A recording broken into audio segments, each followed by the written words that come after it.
Hello, Dag Vinod. Chắc thongabo? Chắc thong lorabo? Kari mathel no thongido?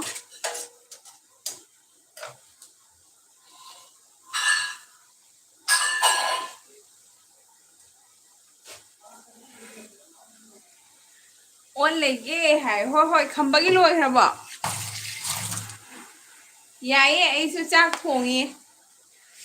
Loi diri nga thongba as thauni da. Agoi di complex am thong dore.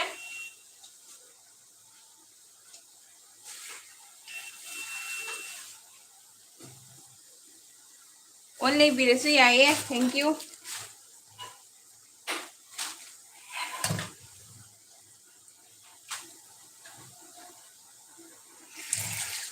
Asa khamba loi ai khamba da hairam mane.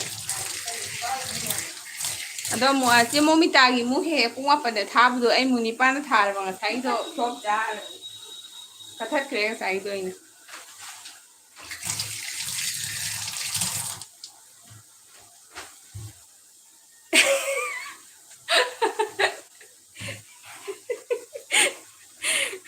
Ita on le ita om ju jong thore.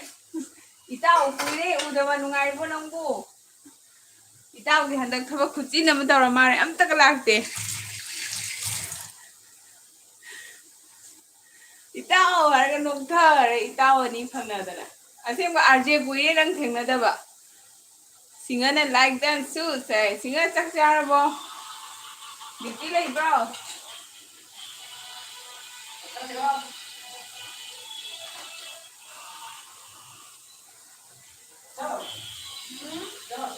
Aisu chak thongi chak thong na tharabane.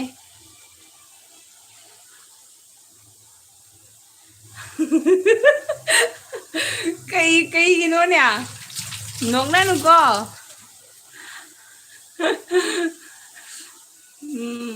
Mai bun ta da puna mag loi chak kharasan una dra. Daga sis lady sum hai hoi nungai ba RJ.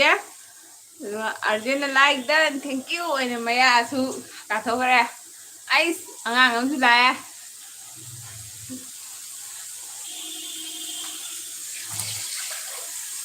Tuition lo bo frena. Thì đâu đây lo không có phân gì bỏ.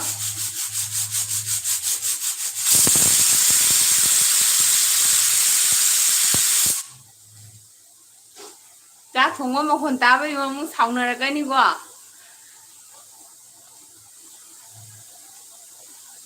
Agu na cầu re kaka binot ai na. Agu tuition lo rồi bo. RJ na sis kari hinjang no hai RJ complex thong tau đi. Ngasi complex phang na do complex thong tau re noi gidi.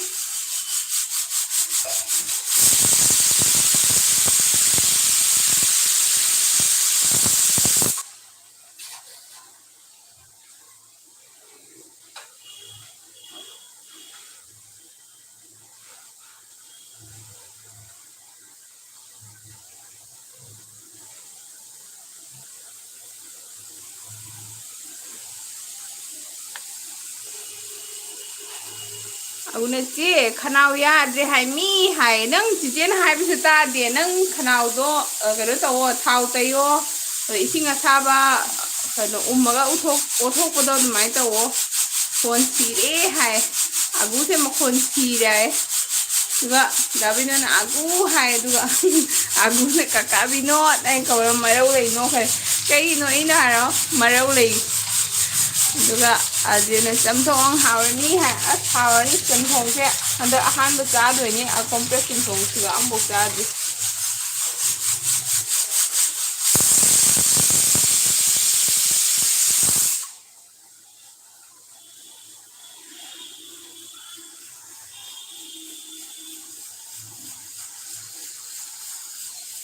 duga aguna kai haige kaka binot hai duga arjena samthong hawani ai doi da khuman agu hai no khere no si hai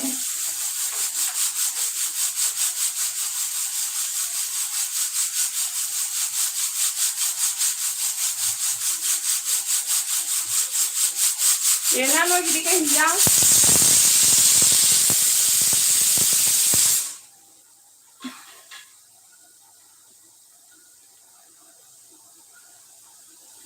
ꯉꯥꯏꯈꯣ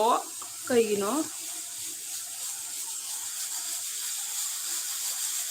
ꯑꯗꯨꯒ ꯀꯩꯅꯣ ꯑꯒꯨ ꯑꯃꯨꯛ ꯅꯣꯛꯑꯦ ꯗꯥꯀꯨꯃꯟꯅ ꯑꯒꯨ ꯍꯥꯏꯅ ꯀꯧꯔꯣ ꯑꯗꯨꯒ ꯑꯒꯨꯅ ꯀꯩ ꯍꯥꯏꯅꯣ ꯐꯖꯔꯦ ꯍꯦ ꯄꯦꯜꯂꯦ ꯀꯩꯗꯧꯔꯦ ꯌꯥꯅꯣ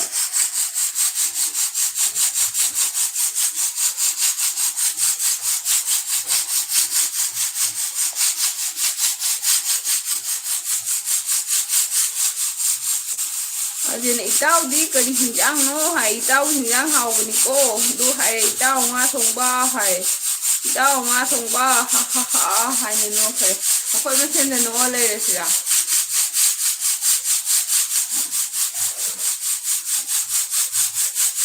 ꯑꯣ ꯑꯩ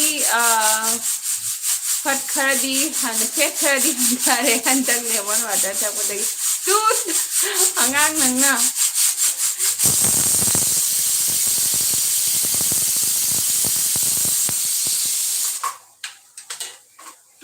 ꯔꯦꯅꯥ ꯔꯣꯞ ꯁ꯭ꯀꯤꯞꯄꯤꯡ ꯇꯧꯔꯣ ꯔꯣꯞ ꯁ꯭ꯀꯤꯞꯄꯤꯡꯗꯣ ꯑꯌꯨꯛ ꯈꯨꯗꯤꯡꯒꯤ ꯇꯧꯋꯣ ꯑꯗꯨꯒ ꯔꯟꯅꯤꯡ ꯈꯔ ꯈꯔ ꯇꯧꯋꯣ ꯑꯗꯨꯒ ꯑꯒꯨꯅ ꯀꯅꯥꯅꯣꯁꯦ ꯅꯨꯡꯉꯥꯏꯇ꯭ꯔꯦ ꯍꯥꯏꯕ ꯑꯗꯨꯏꯅꯦ ꯍꯥꯏ ꯑꯣ ꯈꯅꯥꯎꯁꯦ ꯅꯨꯡꯉꯥꯏꯇ꯭ꯔꯦ ꯍꯥꯏꯕ ꯍꯥꯏ ꯈꯅꯥꯎ ꯅꯨꯡꯉꯥꯏꯇ꯭ꯔꯁꯨ ꯅꯪ ꯀꯩꯁꯨꯝ ꯄ꯭ꯔꯣꯕ꯭ꯂꯦꯝ ꯂꯩꯇꯦ ꯃꯦꯁꯦꯖ ꯏꯕꯗ ꯈꯅꯥꯎꯒ ꯀꯔꯤꯝ ꯃꯔꯤ ꯂꯩꯅꯗꯦ ꯑꯩꯅ ꯀꯩ ꯍꯤꯟꯖꯥꯡ ꯆꯥꯗꯣꯏꯅꯣ ꯍꯥꯏ ꯇꯥꯗꯦ ꯑꯩ ꯀꯩꯁꯨ ꯇꯧꯗꯦ ꯀꯩꯗꯧꯔꯒꯦ ꯀꯩꯗꯧꯔꯒꯦ ꯆꯦ ꯍꯥꯏ ꯑꯩ ꯀꯩꯁꯨ ꯇꯧꯗꯦ ꯅꯣꯏ ꯑꯍꯨꯝꯅ ꯅꯣꯛꯄꯗꯣ ꯑꯩꯁꯨ ꯌꯥꯎꯔꯤ ꯅꯣꯛꯄ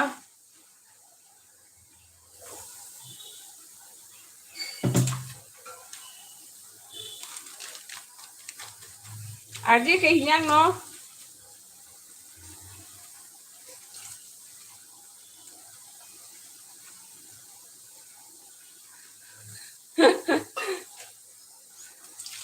ꯈꯤꯇꯪ ꯉꯟꯅ ꯆꯥꯛ ꯇꯣꯛꯑꯕꯅꯦ Abu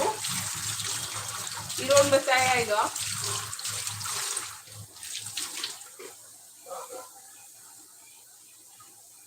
Oh Rakesh lae Rakesh thank you welcome chichi LB da lakbibagi hambasu puraga lagu yadro mayam dusu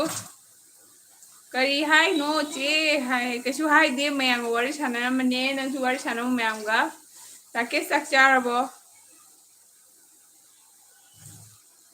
duga Rakesh kai gi oidoino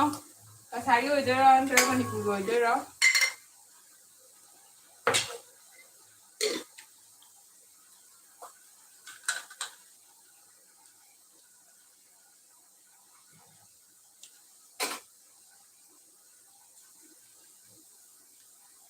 aguna aduga tonsils leibaga anima khanauda tawbirije pele hai aduga tonsil leredi barap chao aduga ajena iron bachani sis hai oh aduga dakuma nami tao haraga dakuma ni tao se tao swaina nongtang elwi da tharaga noglaw amta duga Rakesh na chadri cheche di charabo hai Rakesh akhoi hinjang thonge chak thongdri chadri aduga Rakesh ti ka hinjang chadoino ajene tao harga muka nokhre ai yam nokningi go masigi kaino se sticker se duga Rakesh na kasargi ni hai okay Rakesh jiche su kasargi ni aduga nang kyam kuirage waiti paiba duga Rajesh ना hello Sushmita जी कैसे हैं Rajesh ji welcome आपको मैं ठीक हूँ आप कैसे हो वापस आ गया ड्यूटी से आगु टोंसिल सु अमुक लई तौरी जे पेले हे आई टोंसिल लो अमुक फबनी ने ओलांग था तो तौदबनी को सी अंगांग ने म चपे चपे फबनी आगु टोंसिल दो अमु हौरागा नंग नने चाबा थबो मेंटेन तब अमुक फबनी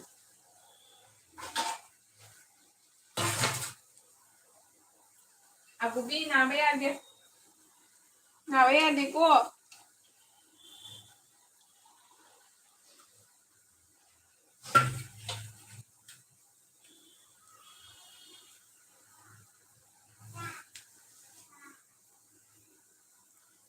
दुगा दाकुमन नाबा इताउगा आइगा फंगनारे एलबी फंगनारा एलबी थानी थारो अमदा अदुगा कैनोसु तौ ताई को मसक उठप ताई मसक उठबीद नते मसक उल्लगा थारो अदुगा राजेश ना नहीं आज कोर्ट क्लोज था मंडे को जाऊंगा ओके जी तो आज रेस्ट दिन है आपका ठीक है राजेश खाना हो गया आपका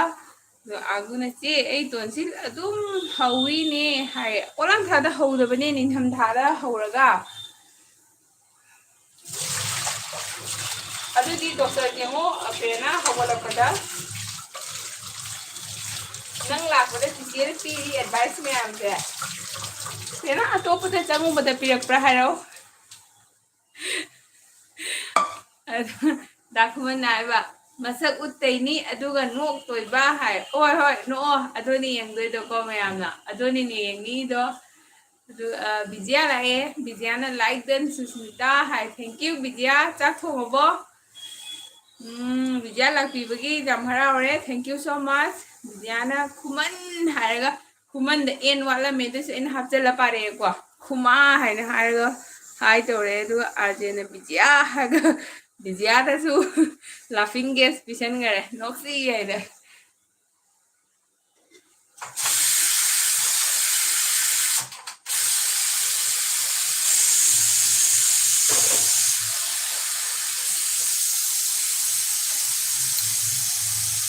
अदुगा दाकुमन नाय बागु टोन्सिल नाबा वारमनी हाय टोन्सिल नाबदो अदो दुम फबसु यावे हायबनी राजेश राजेश नहीं डिनर अभी करना है ओके ओके राजेश जी आप कितने बजे डिनर करते हो आप लगभग मेरा भी खाना नहीं हुआ है अभी बना रही हूँ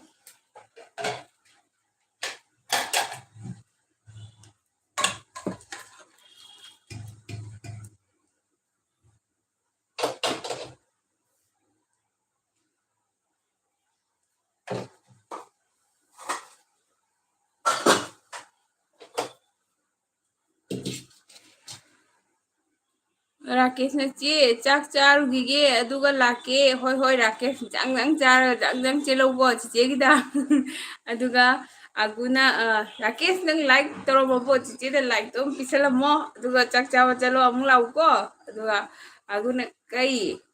कयाबा आगुना नॉनसेंस क्वेश्चन कयाबा नो दुना नॉनसेंस क्वेश्चन नो दुना कई हायरो नंग हाइजे मतोन ngang matom no khre ga dakuman ne bijia hai ta khre dakuman nang chak cha ba ka kero ta horoi ko ngasai na thong do loi ga duga rajesh ne bijia ji pranam hai bijia ji आपको राजेश प्रणाम कर रहा है दुगा विजया ना राजेश हाय हाय दुगा विजया नंग राजेश से खंगना ब्रो दुगा अगुना तीन योत पे नाई हाय अगु ओलांग मन कई हाइबनो हाइंगमदि दुमाइन तबुदो अखोगी चनमदो थाव जेरोदनको अदुगने तैसलो तैरगा फी अमना खनावदो दुम काबो काबो नुसि जाम फोनगनो अदुगा नंगदो मनुंग दे खेंजनबो ओइदिने कनो तौदे यारो डॉक्टर यंगदबा चिचे गेलबी से नंग लाखोदे चिचे न पीबे एडवाइस सिदी कई हाइनी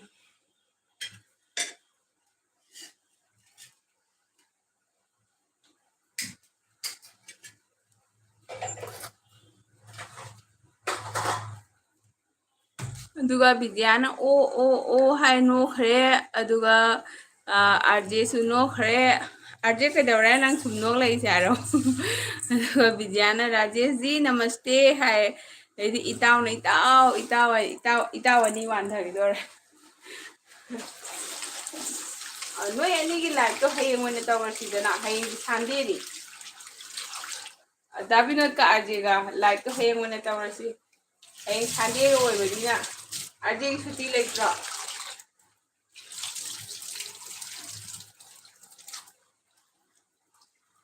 अदुगा दाखुमन कई हायबा कई हायबा नो लगे पेन कई हाय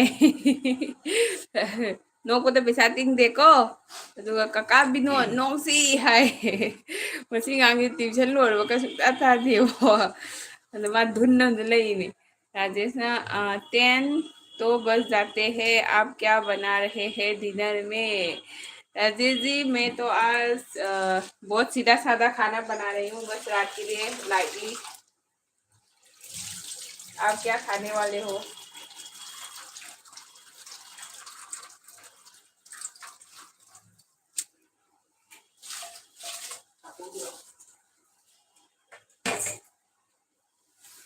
ꯑꯗꯨꯒ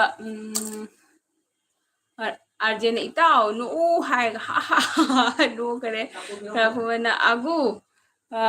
ꯅꯣꯛꯁꯤ ꯅꯥꯕ ꯀꯥꯎꯅꯕ ꯅꯥꯕ ꯌꯥꯗꯦ ꯌꯥꯟ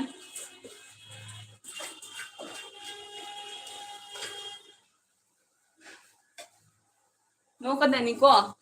ꯅꯣꯛꯄꯁꯤꯅ ꯑꯩꯈꯣꯏ ꯃꯤꯁꯦ ꯌꯥꯡ ꯑꯣꯏꯍꯜꯂꯤ ꯅꯠꯇ꯭ꯔꯥ ꯑꯗꯨꯝ ꯅꯨꯡꯉꯥꯏꯇꯕ ꯂꯩꯔꯁꯨ ꯉꯥꯏꯍꯥꯛ ꯁꯥꯏꯗ ꯊꯝꯃꯒ ꯉꯥꯏꯍꯥꯛ ꯑꯗꯨꯝ ꯅꯣꯛꯀꯗꯅꯤ ꯍꯣꯔꯦꯟ ꯁꯤꯗꯣꯛꯈ꯭ꯔꯗꯤ ꯀꯃꯥꯏꯅ ꯇꯧꯅꯤ ꯌꯥꯝ ꯁꯝꯅ ꯍꯥꯏꯕꯗ ꯑꯗꯨꯒ ꯑꯒꯨꯅ ꯍꯥꯏꯔꯒ ꯅꯣꯛꯈ꯭ꯔꯦ ꯃꯥꯁꯨ ꯃꯈꯜ ꯃꯊꯦꯜꯒꯤ ꯑꯗꯨꯒ ꯗꯥꯀꯨꯃꯟꯅ ꯏꯇꯥꯎ ꯅꯣꯛꯁꯤ ꯍꯥꯏꯌꯦ ꯑꯥꯔꯖꯦꯅ ꯕꯤꯖꯤꯌꯥ ꯀꯔꯤ ꯍꯤꯟꯖꯥꯡꯅꯣ ꯍꯥꯏꯌꯦ ꯕꯤꯖꯤꯌꯥ ꯆꯥꯛ ꯇꯣꯛꯑꯕꯣ ꯅꯠꯇ꯭ꯔꯒ ꯊꯣꯡꯉꯤꯔꯣ ꯑꯗꯣ ꯕꯤꯖꯤꯌꯥꯅ ꯀꯩꯅꯣ ꯈꯪꯗꯦꯗ ꯍꯥꯏ ꯑꯁ ꯕꯤꯖꯤꯌꯥ ꯂꯥꯏꯕꯛ ꯐꯩꯌꯦ ꯀꯅꯥ ꯊꯣꯡꯉꯤꯅꯣ ꯕꯤꯖꯤꯌꯥ ꯈꯪꯗꯦꯗꯒ ꯍꯥꯏ ꯕꯤꯖꯤꯌꯥ ꯑꯩꯒꯤꯗꯤ ꯑꯩꯅ ꯊꯣꯡꯉꯤꯌꯦ ꯆꯝꯊꯣꯡ ꯊꯣꯡꯉꯤ ꯑꯗꯨꯒ ꯑꯒꯨꯅ ꯕꯥꯠ ꯈꯥꯏꯁꯦꯅꯤ ꯆꯦ ꯁꯨꯁꯃꯤꯇꯥ ꯑꯣꯏꯃ ꯂꯣꯏꯔꯦꯗꯅ ꯑꯉꯥꯡꯁꯤꯗꯤ खाइसे ना कौन बनाइसे एक तू परे खाइमु अगांगी जादरे दामिनो जादे अगांगी बात खाइसे नि गान कनादे खाइनि नो खांगी निकुला आगुगी ओजा फै अदुगा दाखुमन हाइबा चाकती चाद्रसु याई एलबी यावना फै याई फै अमसु साउदनबा राजेश बोल रहे हैं आप लोगों की लैंग्वेज बहुत अच्छी है पर समझ नहीं आती हाँ राजेश अभी तो गूगल पे मिल जाता है गूगल पे टाइप करके आप छोटी छोटी मोटी बात ऐसे टाइप करके सर्च कर सकते हो ऐसे ट्रांसलेट करके वैसे स्टेट बहुत दूर है ना तो पता नहीं चलेगा ऐसे इजीली बिजाना इरोलबा आजे हाय आई उपानी पा खंबा लाए आई लाइक दन इचे हाय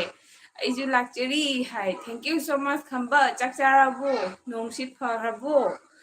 आगुना दा खंबा साखीबो वाय ओइमा मी अखोय कसार खंबा से नंग साखीबा कौबिरबा बिजियाना आई एलबी 9 pm निको काउनु हाय ओके मैम पुनमा बिजियागी दे सुपो मा पंदा कोइसी दाबिनो नंग सी चरा हेले चरा हेले नंग सी बिजियागी पुंग मा पंदा बिजियागी सु बाटोन तो सले दो अदुगा खंबना आगु हायगा नोखरे अदुगा मी सक्थीगा हाइबिनिको से अदुगा अर्जेना हा हा हा हाइरा अर्जे दंग नोकपै रीजन दो खरा का हाइरा उको नतोन तो दुम नोक लेगनु अदुगा खंबना लैहाव हाय अदुगा खंबना इयाम्बा लाइ हाय अदुगा खंबा थैंक यू सो मच लाक्बिबगी नचेगिदा कोइबिरपगी याम हराउजै अदुगा बिजाना खंबा हाय बिजाना आरजे केएमसी हाय अदुगा बिजे चाक तोबो नत्रगा चाद्रिबो कनाना थोमिनो आइदि खंगदेदा हायरको अदुगा इंगा ngauरे अदुगा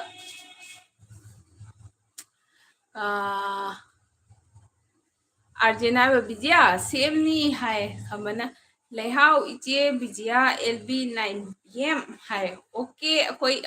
ए हायरे को ज्ञान तारे अगुना लोरे 4 pm to 6:30 फावाय अने एलबी हरपदा हंगागा नंगना एलबी लोरमदाइदा खुमोगुमब्रा दुगा दाकुमन ए चाक चाहिगे मयाम हाय दाकुमन चाव चाव फुनगनी को अखोई मयामगी वा ताबदा दुगा दाकुमन खंबा हाय हाय दुगा अगुना तारा चिंदम नुरो काका बिनोद मरुगा जुनी अदुगा खंबना है इयाम्बा थोंबो लोइद्रिबो अइसु लालगे हाय थोंबो लोरमनी रेडी नि खंबा पाइसलो अदुगा पाइसलोरगा बिजियागिदा मु चटनबा अदुगा खंबना इयाम्बा लाइ हाय अदुगा दाकुमन own the chalk चाहिगे hi Olu Olu अदुगा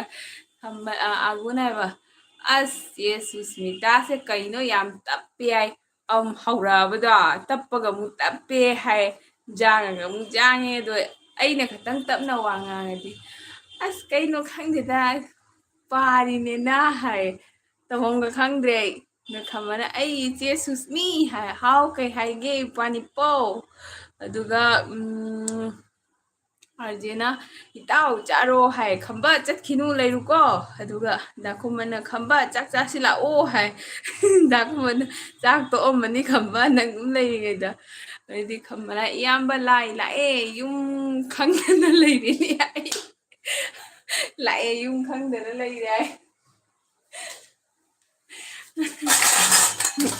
location अमता share तौगो WhatsApp ता युम खंगना लेरि आई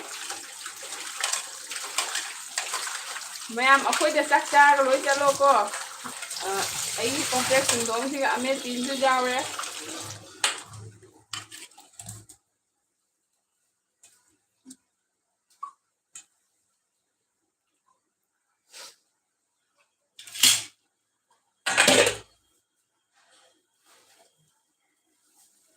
अदुगा आगुना हाय चे सॉरी भात खाइसोनी हाइबनी हाय ओ भात खाइसेना एखन बनाइसे हाइरे नंग हाइरे फार्स्ट क्लास जारे विजयाना राकेश तो खंगदे हाइबनी हाय राकेश खंगदे हाइदी राकेश खंगदे ज्ञान ताद्रे विजया अमता हाइरो अदुगा दाकुमनाइबो खंबा आई थोकलके हाय इस खंबा थोकलके आए लोकेशन छा तो WhatsApp ता अदुगा आगुना हाइबा अमी तो बाल बासे angang nang kaino bal basi wa adugi artha laite angang nang iba nang jamna advance na tamthan ra pung la le arje agu se amta tak pisi juga ami to wa ami kaino hai ba bengali de ne ami to make bhalo basi ai do I love you hai ba bal basi te kanan takli no ta nang oda do iwa chai cha ne u aduga vijan agu sap torobo nang hai hangu hangu du khambana iyamba lai thoklo oba kije to amta leiri che hai aduga arjen ai uire hai as uino arje cold drink am tho aduga khambana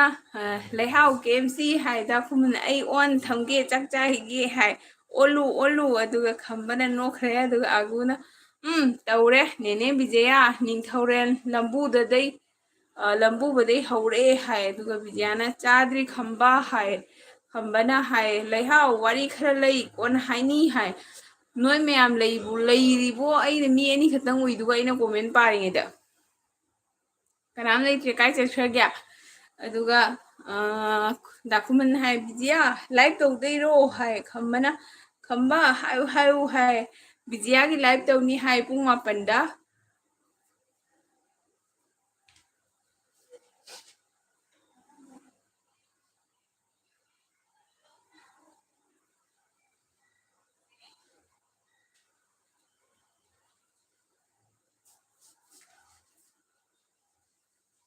aduga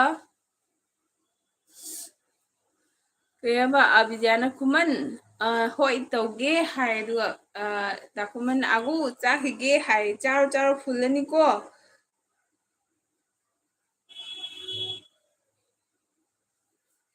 खंबना चे नुसीबी सुस्मी की LB लातना अतोप कना LB चतुनो चे की timing 8 PM थमो है खंबा अस अदुगनी चे फरक तारिसे कनो तौब ngamde matam lepa ngamde aigi aduni farak tarise aigi matam se ngamde bako adunani khamba aduga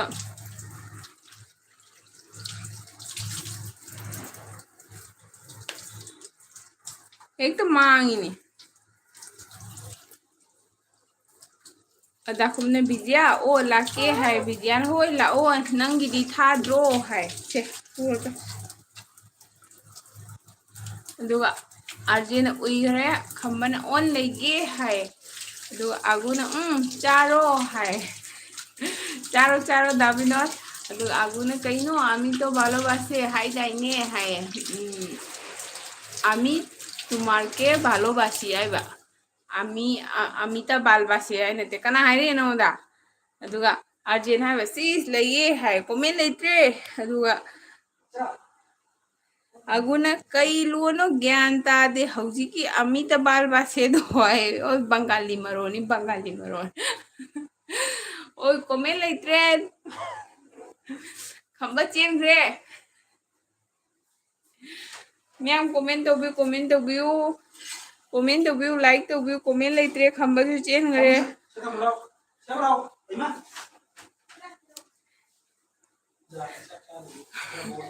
आजे न कहेनो चेंगरे मी खरा लोइने चेंगरे आई खंगी आजे अदुगा अगुना खंग बैनी आमी आई खंग बैनी आमी त बाल बासे तौरो नंग तौरो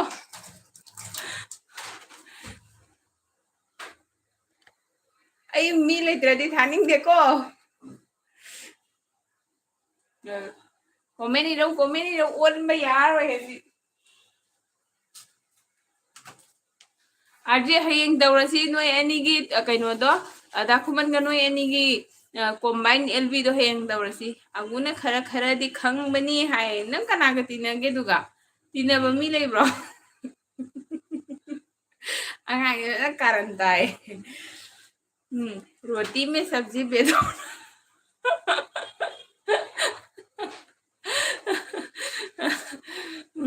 आजे आंगा ताकपियो रोटी में सब्जी बैठोना है नहीं बैठूंगा रोटी में पूरी में बैठूंगा हायरादी अदुगा अजे सी साइनो करे आंगा जाद्रे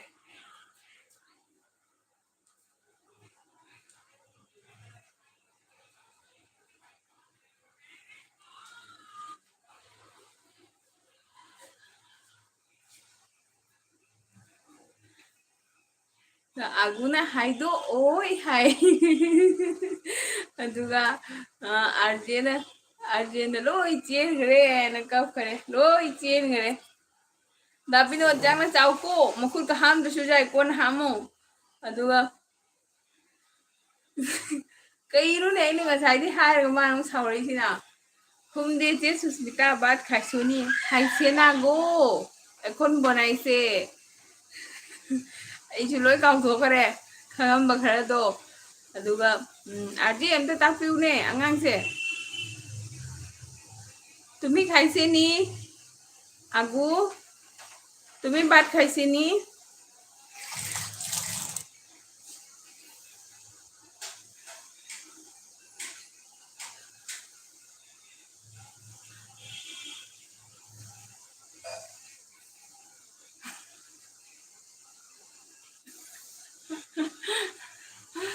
मैम लाइक तौबिउ कमेंट तौबिउ शेयर तौबिउ हारगे आइसु अइना नहान नुपीगोदा चंगुबदा हारमे आइदो हारगे आगु कना कना गी थारगे कना कना की दुकान हांगे कस्टमर चेन ग्रे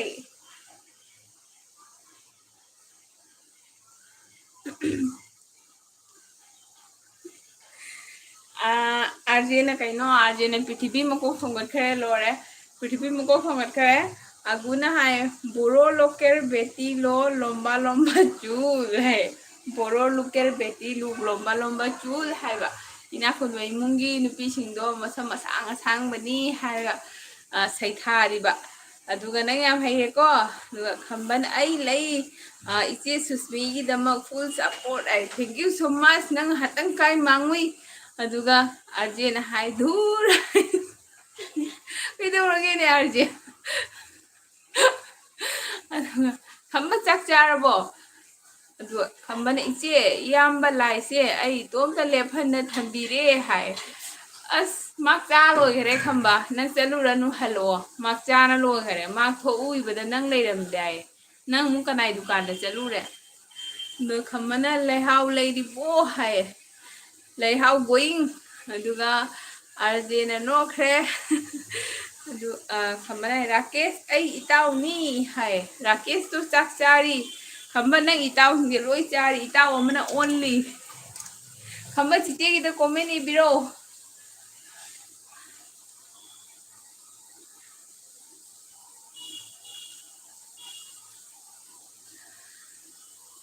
मैं अभी रही रही थी वहां पठा गए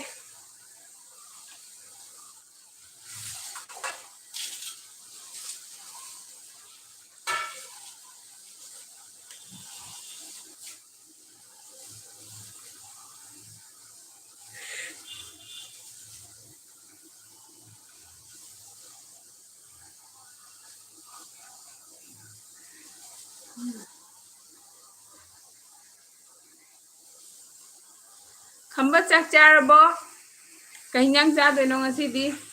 aduga khambana hai che susmi maikuplei manamse numidang yamna nungsi hai o chiche ni namjadri ne maikuplei haidra ne namjadri ne asengbada ahanjingna di hai batai ko hawro khamba duga dup saro business tawrasi aguna tas siena nokpasini hairaga nokre kamdawi pelhe hai agu chiche mai bam thidare arje si sak lorbo hai loidore arje koka city ka madi lorani khambana iche aigi hinjang piro charaga iche gi elgi yauge hai khamba phamu hinjang tanate chak su pidoini ukham ma chawda hapaga pidoini phamu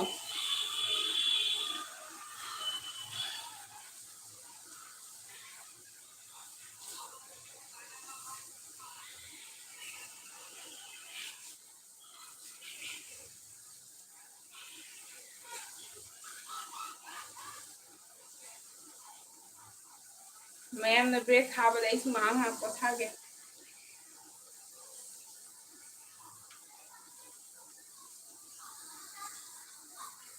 अलेबा ma'am पदे म comment तो view दाखु मन चक चाबा लोइद्री अदुगा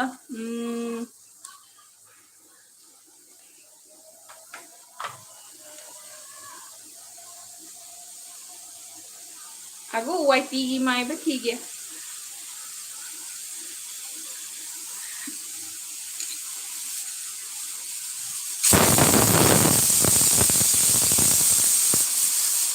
चाक रे को था ना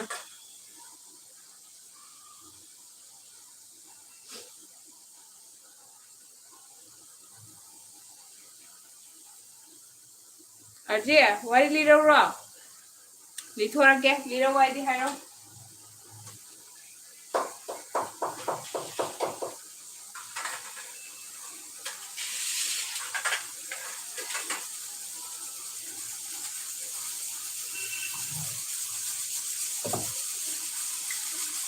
चिचे आई लुंबै video young लो हाय okay खंबा चिचे कइलों मिनिट अनि मु यंग हलमबनी को angang mobile lau bidai lo nang jengam dini ai jenga gani nang ai jalu lomba jenga ba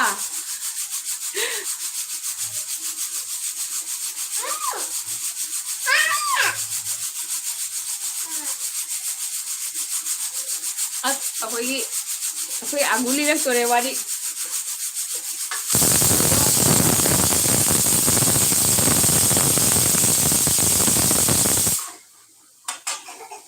agu chiche yenbi se yaw bu nuai trane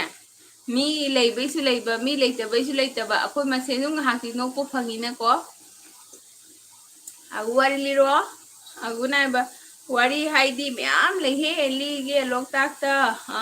thobilai hakhi bagi duga kangla da hinchaba phumgi bagi ai liro agu na nungai ai dodi moine khang da bai ni leiningdri do na tra aduga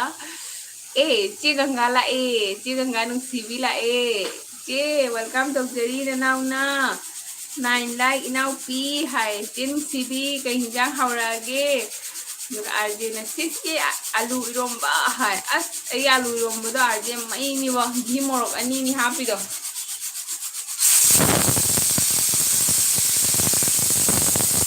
adu su mina jong sang nong na sa ni da ai na jong sang li ga sa phang ba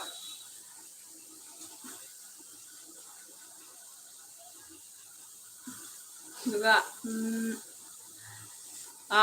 cheganga na arji inau pa haina kau hore duga chenga ke hinjang chabire ke duga chenga na mamau haina nusi na kaure duga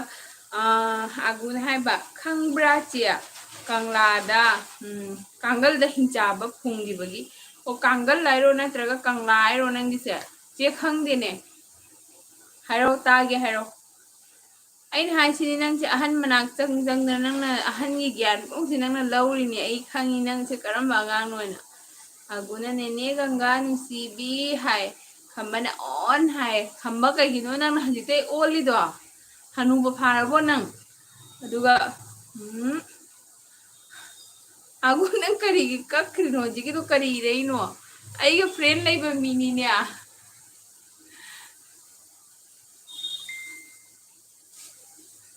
ꯑꯗꯨꯒ ꯆꯤꯆꯦ ꯎꯍꯧꯗ꯭ꯔꯦ ꯃꯥꯅ ꯏꯔꯛꯄꯗꯣ ꯀꯔꯤ ꯀꯔꯤ ꯀꯥꯔꯟ turn ꯏꯔꯛꯏꯔꯣ ꯑꯗꯨ ꯑꯩꯒ friend ꯂꯩꯕ ꯃꯤꯅꯤ ꯅꯪ ꯀꯛꯈ꯭ꯔꯤꯗꯣ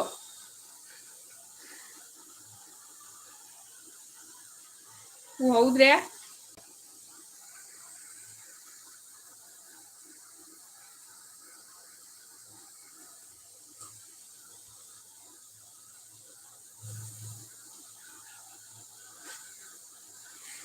ꯑꯣ ꯑꯠꯆꯥ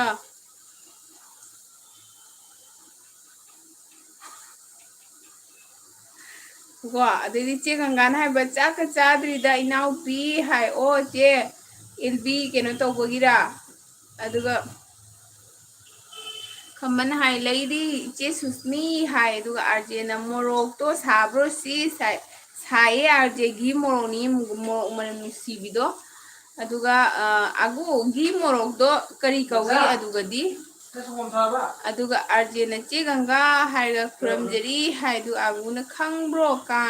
ꯀꯪꯂꯥꯗ ꯍꯤꯡꯆꯥꯕ ꯐꯨꯝꯕꯒꯤ ꯋꯥꯔꯤ ꯌꯥꯏ ꯆꯦ ꯈꯪꯗꯦ ꯂꯤꯔꯣ ꯑꯗꯨꯒ ꯑꯒꯨꯅ ꯏꯁꯄꯥꯝ ꯀꯣꯃꯦꯟ ꯍꯥꯏꯌꯦ ꯈꯪꯗꯦꯅꯦ ꯉꯔꯥꯡꯗ ꯑꯩꯒ ꯀꯩꯅꯣ ꯇꯧꯅꯕꯅꯤ ꯀꯥꯅꯦꯛ ꯂꯩꯅꯕꯅꯤ ꯑꯗꯨꯒ ꯆꯦꯛ ꯀꯛꯂꯛꯀꯦꯀꯣ ꯑꯗꯨꯒ ꯑꯥꯔꯖꯦ ꯆꯦ ꯒꯪꯒꯥ ꯀꯔꯤ ꯍꯤꯟꯖꯥꯡ ꯍꯥꯏ ꯑꯗꯨꯒ ꯆꯦ ꯒꯪꯒꯥꯅ ꯍꯥꯏꯕ ꯃꯌꯥꯝ ꯑꯩ ꯉꯥꯏꯍꯥꯛꯇꯤ ꯂꯩꯒꯦ ꯁꯥꯎꯅꯣ ꯑꯩ ꯍꯛꯆꯥꯡ ꯉꯝꯗꯦꯀꯣ ꯍꯥꯏ ꯑꯌꯥ ꯆꯦ ꯒꯪꯒꯥ ꯀꯩꯗꯧꯔꯒꯦꯅꯦ ꯑꯣ ꯍꯣꯏ ꯍꯣꯏ ꯏꯁꯥ ꯍꯥꯟꯅ ꯐꯅꯕ ꯍꯣꯠꯅꯧꯀꯣ ꯑꯣꯂꯥꯡꯈꯠꯂꯛꯄꯁꯤꯒ ꯑꯗꯨꯒ ꯆꯦ ꯒꯪꯒꯥꯅ ꯑꯥꯔꯖꯦ ꯏꯅꯥꯎꯄꯥ ꯊꯣꯡꯉꯔꯣꯏ ꯍꯥꯏ KFC ꯍꯥꯏ ꯑꯗꯨꯒ ꯑꯥꯔꯖꯦꯟ ꯍꯥꯏ ꯆꯦ ꯒꯪꯒꯥ ꯏꯔꯣꯝꯕ ꯍꯥꯏ ꯈꯝꯕꯅ ꯒꯔꯜ ꯐ꯭ꯔꯦꯟ ꯐꯣꯟ ꯂꯥꯛꯂꯝꯕ ꯏꯆꯦ ꯁꯨꯁꯃꯤ ꯑꯗꯨꯅ ꯊꯣꯛꯂꯨꯕ ꯍꯥꯏ ꯈꯝꯕ ꯌꯥꯗꯦꯀꯣ ꯅꯪ ꯍꯧꯖꯤꯛꯇꯤ ꯔꯤꯖꯥꯔꯚ ꯇꯧꯁꯟꯕ ꯑꯗꯨꯒ ꯑꯒꯨꯅ ꯅꯦꯅꯦ ꯒꯪꯒꯥ ꯆꯥꯝꯃꯒ 14ꯗꯒꯤ ꯌꯥꯡꯈꯩ 4 ꯂꯩ ꯍꯥꯏꯕꯅꯦ ꯑꯗꯨꯒ 180 ꯂꯩꯔꯗꯤ ꯅꯣꯔꯃꯦꯜ ꯑꯣꯏꯒꯗꯕ ꯍꯥꯏ ꯑꯣ BPꯒꯤ ꯋꯥꯔꯤꯔꯣ ꯆꯦ ꯒꯪꯒꯥ ꯆꯦꯛꯁꯜꯂꯨꯀꯣ ꯅꯨꯡꯁꯥ ꯁꯥꯒꯠꯄꯁꯤꯒ ꯇꯧꯏꯅꯤ ꯑꯗꯨꯒ ꯆꯦ ꯒꯪꯒꯥꯅ ꯀꯧꯔꯛꯑꯦ ꯈꯝꯕ ꯏꯅꯥꯎꯄꯥ ꯍꯥꯏꯔꯒ ꯑꯗꯨꯒ ꯈꯝꯕꯅ ꯏꯆꯦꯒꯤ ꯑꯦꯜꯕꯤ ꯑꯩ ꯅꯠꯇꯅ ꯑꯇꯩ ꯀꯅꯥꯅ ꯐꯨꯜ ꯌꯥꯎꯕꯤꯗꯣꯏꯒꯦ ꯍꯥꯏ ꯊꯦꯡꯀ꯭ꯌꯨ ꯁꯣ ꯃꯆ ꯌꯨꯄꯥ ꯅꯤꯄꯥꯅ ꯌꯥꯎꯗꯗꯤ ꯀꯅꯥꯅ ꯌꯥꯎꯗꯣꯏꯅꯣ ꯊꯦꯡꯀ꯭ꯌꯨ ꯑꯩꯀꯣ ꯑꯥꯔꯖꯦꯁꯨ ꯐꯖꯅ ꯁꯞꯄꯣꯔꯠ ꯇꯧꯕꯤ ꯗꯥꯕꯤꯅꯣꯁꯨ ꯇꯧꯕꯤ ꯑꯥꯒꯨꯁꯨ ꯇꯧꯏ ꯏꯆꯦ ꯒꯪꯒꯥꯒꯤ ꯚꯤꯗꯤꯑꯣꯗ ꯅꯠꯇ꯭ꯔꯁꯨ LBꯗꯗꯤ ꯂꯣꯏꯅ ꯇꯧꯏꯀꯣ ꯑꯩꯈꯣꯏ ꯄꯨꯝꯅꯃꯛ ꯂꯣꯏꯅ ꯇꯧꯅꯁꯤ ꯁꯞꯄꯣꯔꯠ ꯌꯥꯝ ꯅꯨꯡꯁꯤꯀꯣ ꯑꯗꯨꯒ ꯑꯗꯨꯒꯅꯦ ꯑꯩ ꯀꯩꯅꯣꯗꯤ ꯇꯧꯗꯦ ꯍꯥꯏꯗꯤ ꯌꯥꯝ ꯊꯦꯡꯅ ꯊꯥꯔꯛꯄ LBꯗꯗꯤ ꯌꯥꯎꯕ ꯉꯝꯗꯦ ꯑꯗꯨꯒ ꯁꯤꯁꯇꯔ ꯏꯟꯗꯤꯌꯥꯗꯣ ꯃꯥꯀꯤꯗꯅ ꯑꯃꯨꯛꯀꯗꯧꯔꯤ ꯄꯨꯡ ꯊꯦꯡꯈ꯭ꯔꯀꯥꯟꯗ ꯃꯥꯅ ꯑꯃꯨꯛ ꯄꯨꯡ 10:30 11 ꯊꯥꯔꯛꯑꯦꯕ ꯑꯗꯨꯒ ꯆꯦ ꯇꯦꯁꯀꯤꯁꯤꯅ ꯑꯃꯨꯛ ꯄꯨꯡ 12 ꯇꯥꯁꯤꯜꯂꯛꯄꯁꯦ ꯑꯩꯅ ꯇꯨꯝꯕ ꯆꯪꯒꯦ ꯀꯥꯏꯅ ꯇꯧꯔꯛꯄꯩ ꯃꯇꯝꯁꯦ ꯑꯁꯤ ꯑꯣꯏꯌꯦꯕ ꯑꯗꯨ ꯃꯇꯝꯗꯨꯒꯗꯤ ꯑꯗꯨꯒ ꯑꯃꯨꯛ ꯃꯥꯒꯤꯗ ꯑꯃꯨꯛ ꯈꯔ ꯌꯥꯎꯕ ꯉꯝꯃꯤ ꯑꯗꯨꯒ ꯑꯩꯈꯣꯏꯒꯤ ꯁꯤꯒꯨꯝꯕ 9 10 ꯁꯦꯡ ꯀꯌꯥ ꯁꯤꯗꯤ ꯉꯝꯗꯦꯀꯣ ꯑꯗꯨꯒ ꯑꯌꯨꯛꯗꯤꯗꯤ ꯂꯣꯏ ꯌꯥꯎꯋꯦ ꯑꯗꯨꯒ ꯆꯦ ꯒꯪꯒꯥꯅ ꯀꯧꯈ꯭ꯔꯦ ꯑꯗꯨꯒ ꯈꯝꯕꯅ ꯍꯥꯏꯔꯛꯑꯦ ꯑꯗꯨꯒ ꯈꯝꯕꯅ ꯏꯆꯦ ꯔꯥꯅꯤ KMC ꯍꯥꯏ ꯑꯗꯨꯒ ꯑꯥꯔꯖꯦꯅ ꯑꯃꯨꯛ ꯃꯌꯥ ꯀꯥꯊꯣꯛꯑ ꯅꯣꯛꯈ꯭ꯔꯦ ꯈꯝꯕꯅ ꯏꯆꯦ ꯁꯨꯁꯃꯤ ꯉꯥꯈꯥ ꯊꯣꯡꯕ ꯌꯦꯅꯝꯅ ꯌꯩꯔꯒ ꯊꯣꯡꯒꯅꯤꯌꯦ ꯑꯁ ꯍꯥꯎꯅꯤ ꯈꯝꯕ ꯊꯣꯡꯗ꯭ꯔꯤꯕꯨ ꯈꯝꯕ ꯊꯦꯡꯉꯦꯅꯦ ꯈꯝꯕ ꯅꯣꯡ ꯅꯨꯡꯁꯤꯠ ꯍꯟꯈ꯭ꯔꯕꯣ ꯅꯠꯇ꯭ꯔꯒ ꯂꯒꯥꯇꯥꯔ ꯆꯨꯔꯤꯕꯣ ꯑꯩꯈꯣꯏ ꯌꯨꯝꯂꯣꯝꯗꯗꯤ ꯅꯍꯥꯟ ꯅꯣꯡ ꯅꯨꯡꯁꯤꯠꯇꯣ ꯇꯤꯟꯒ ꯌꯥꯝꯅ ꯄꯥꯏꯊꯣꯛꯅꯈ꯭ꯔꯦꯀꯣ ꯑꯗꯨꯒ ꯑꯩꯈꯣꯏꯒꯤ ꯅꯦꯆꯔꯅ ꯇꯧꯔꯛꯄ ꯂꯥꯟꯗꯤ ꯀꯅꯥꯅꯁꯨ ꯈꯥꯡ ꯉꯝꯄꯣꯠꯇꯦꯀꯣ ꯑꯗꯨꯒ ꯈꯝꯕꯅ ꯍꯥꯏ ꯙꯨꯞꯁꯨ ꯂꯧꯕ ꯌꯥꯏ ꯏꯆꯦ ꯍꯥꯏ ꯍꯥꯟꯅꯩ ꯑꯍꯟꯁꯤꯡꯅ ꯙꯨꯞ ꯂꯧꯔꯒ ꯑꯗꯨꯗꯣ ꯊꯥꯅꯩ ꯌꯣꯟꯅꯩꯌꯦꯅ ꯍꯥꯏꯕꯅꯦꯕꯀꯣ ꯑꯗꯨꯒ ꯆꯦ ꯒꯪꯒꯥꯅ ꯃꯃꯧ ꯑꯗꯣ ꯑꯃꯨꯛꯁꯨ ꯌꯦꯡꯉꯣ ꯍꯥꯏꯅ ꯌꯦꯡꯉꯦ ꯑꯗꯣ ꯃꯊꯛꯇ 98 ꯃꯈꯥꯗ 58 ꯑꯣꯏꯔꯦ ꯌꯥꯗ꯭ꯔꯦ ꯇꯧꯏꯁꯦ ꯍꯥꯏ ꯆꯦ ꯒꯪꯒꯥ ꯅꯪꯒꯤ 98ꯀ 58ꯀꯁꯦ BPꯒꯤ ꯅꯠꯇ꯭ꯔꯣ ꯑꯗꯨꯗꯤ ꯅꯪ 58ꯁꯦ ꯅꯪ ꯌꯥꯝ ꯂꯣ ꯑꯣꯏꯔꯦꯅꯦ ꯑꯗꯨꯏꯗꯤ ꯑꯗꯨꯗꯤ ꯅꯪ ꯗꯣꯛꯇꯔꯗ ꯆꯠꯂꯒ ꯃꯦꯗꯤꯁꯤꯟ ꯐꯖꯅ ꯆꯥꯎ ꯑꯁꯤ 58ꯁꯦ ꯐꯠꯇꯦꯀꯣ ꯆꯦ ꯒꯪꯒꯥ ꯁꯤ ꯅꯪ BP ꯍꯥꯏꯅꯅꯦ ꯀꯩꯅꯣ ꯇꯧꯔꯤ ꯍꯥꯏ ꯂꯣ ꯑꯣꯏꯕꯁꯦ ꯌꯥꯝꯅ ꯀꯩꯅꯣ ꯇꯧꯏꯀꯣ ꯗꯦꯟꯖꯔ ꯑꯣꯏ ꯍꯥꯏꯕꯅꯤꯀꯣ ꯑꯗꯨ ꯑꯗꯨꯝ ꯌꯦꯡꯉꯣ ꯀꯩꯅꯣꯒꯨꯝꯕ ꯈꯔ ꯆꯥꯔꯣ ꯈꯔ ꯊꯨꯝ ꯃꯣꯔꯣꯛ ꯈꯔ ꯍꯥꯏꯐꯦꯠ ꯀꯜꯂꯞꯅ ꯆꯥꯔꯣ अदो असिने त हारगा जापोते कनो तो डॉक्टर दा चलू को अदुगा हिही बीपी मतंग सिसु खर खर खंगी हाय बीपी मतंग दुदी नंग नोय बाबा दे खंगी ओइरम दोबा आई खंगी अदु आगुन इस नेने गंगा हेनमले हाय अदुगा खंबना आइगी लेहाव चेनग्रबो इचे सुस्नी हाय खंबा नंगी लेहाव दो चेनग्रे लेरे लेहाव थीबा खंगे बिजियादा जांग चलमे अदो आगुना नेने गंगा 98/58 लो हाय अदुगा खंबना ऑन लेगे आई इचे हाय मयाम वारी तागे हाय आई जादे को खंबा कमेंट लेत्र काहे न ऑन लेगे जिजे नोय दे ला ऑन ले दोदी खंगो अदो खंबना इचे सब हेंगत रो हाय हेंगते खंबा ngara खरा हेंगला मे दो अनि अहुम का अमे हेंगलकनी एगिसु हेंगतप मतम लाकनी आई गो मैम कमेंट तौबिरो एलपी से पुंग अमा खतनी पुंग अमा सिगा मैम पुरुमना फुल सपोर्ट तौबियो मिनिट कुन मुक्ता ngaire मिनिट कुन मुक्से खरा सपोर्ट तौबिरो अबुना हाय 200 का लेरदी नॉर्मल ला हाय ओय 200 ती लेबे यादे है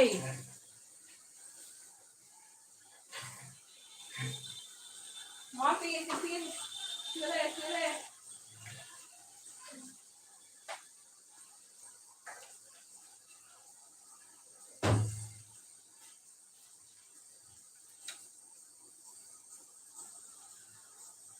दुगा खमना हाय मैम आइगे इचे सुस्नी फुल सपोर्ट तौबिउ हाय दुगा अर्जेना कइनो तो वाइखू तो थारे ऑक्टोपस का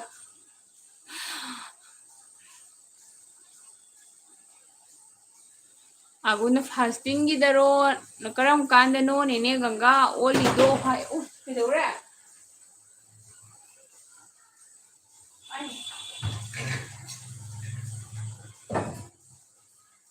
आगुना कइ कमाइन खंगिनो बसु यामना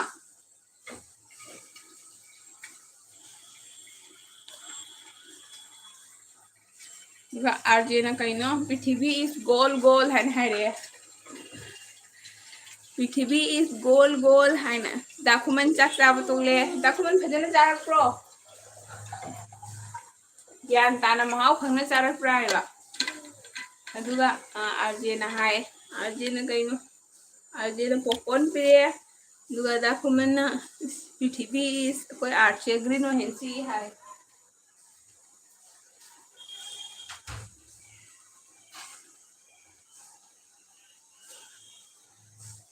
अदुगा मैम सिसु मनुंगायनिको वाइटी पायरमददे असिगुमबसिसु खंगो दुगा अर्जेना इताव लोरबो चाबा हाय दाखुमना लोरे नाइखो हाय दुगा अर्जेना कइनो हासिना अर्जेना कइनो हायरे अर्जेना कइ हाइनो गवा बिस्तनी आय मासे दुगा दाखुमना नो करे अर्जेना तुमगे हाय तुम यादे दुगा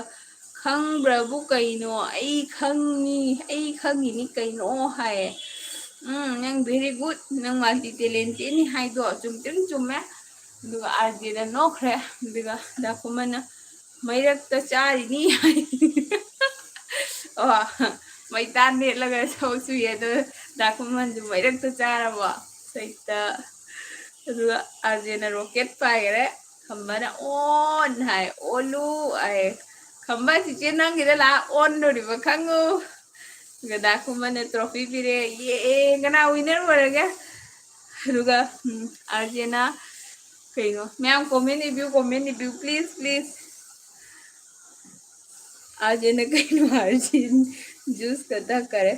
अदुगा खमनी चे आई चे नेको तुमिन लेबी मी हाय तुमिन लेबी यादेको अदुगा अर्जे की साइन जे करी साइन नो खंगदि सिना मु कइनो तुपी मखुदु थांगली कयानो खंगदिने आगुनाय ओवर स्मार्ट का हायरक्तना हरे काय स्मार्ट ओगदनी ओवर स्मार्ट ओबे यादे मिया मिसिदे अदुगा दाखुमनाय खंबा हिंजांग हाउप्रो खंबा सिनु सवान जलगा दाखुमना थोपी रखते न महल्ले या हो मोरोन ꯑꯗꯨꯒ ꯑꯥꯔꯖꯦꯅ ꯏꯇꯥꯎ ꯋꯥꯔꯤ ꯅꯥꯏ ꯍꯥꯏ ꯑꯗꯨꯒ ꯀꯣꯃꯦꯟ ꯍꯥꯏ ꯁꯤꯗꯪꯉꯣ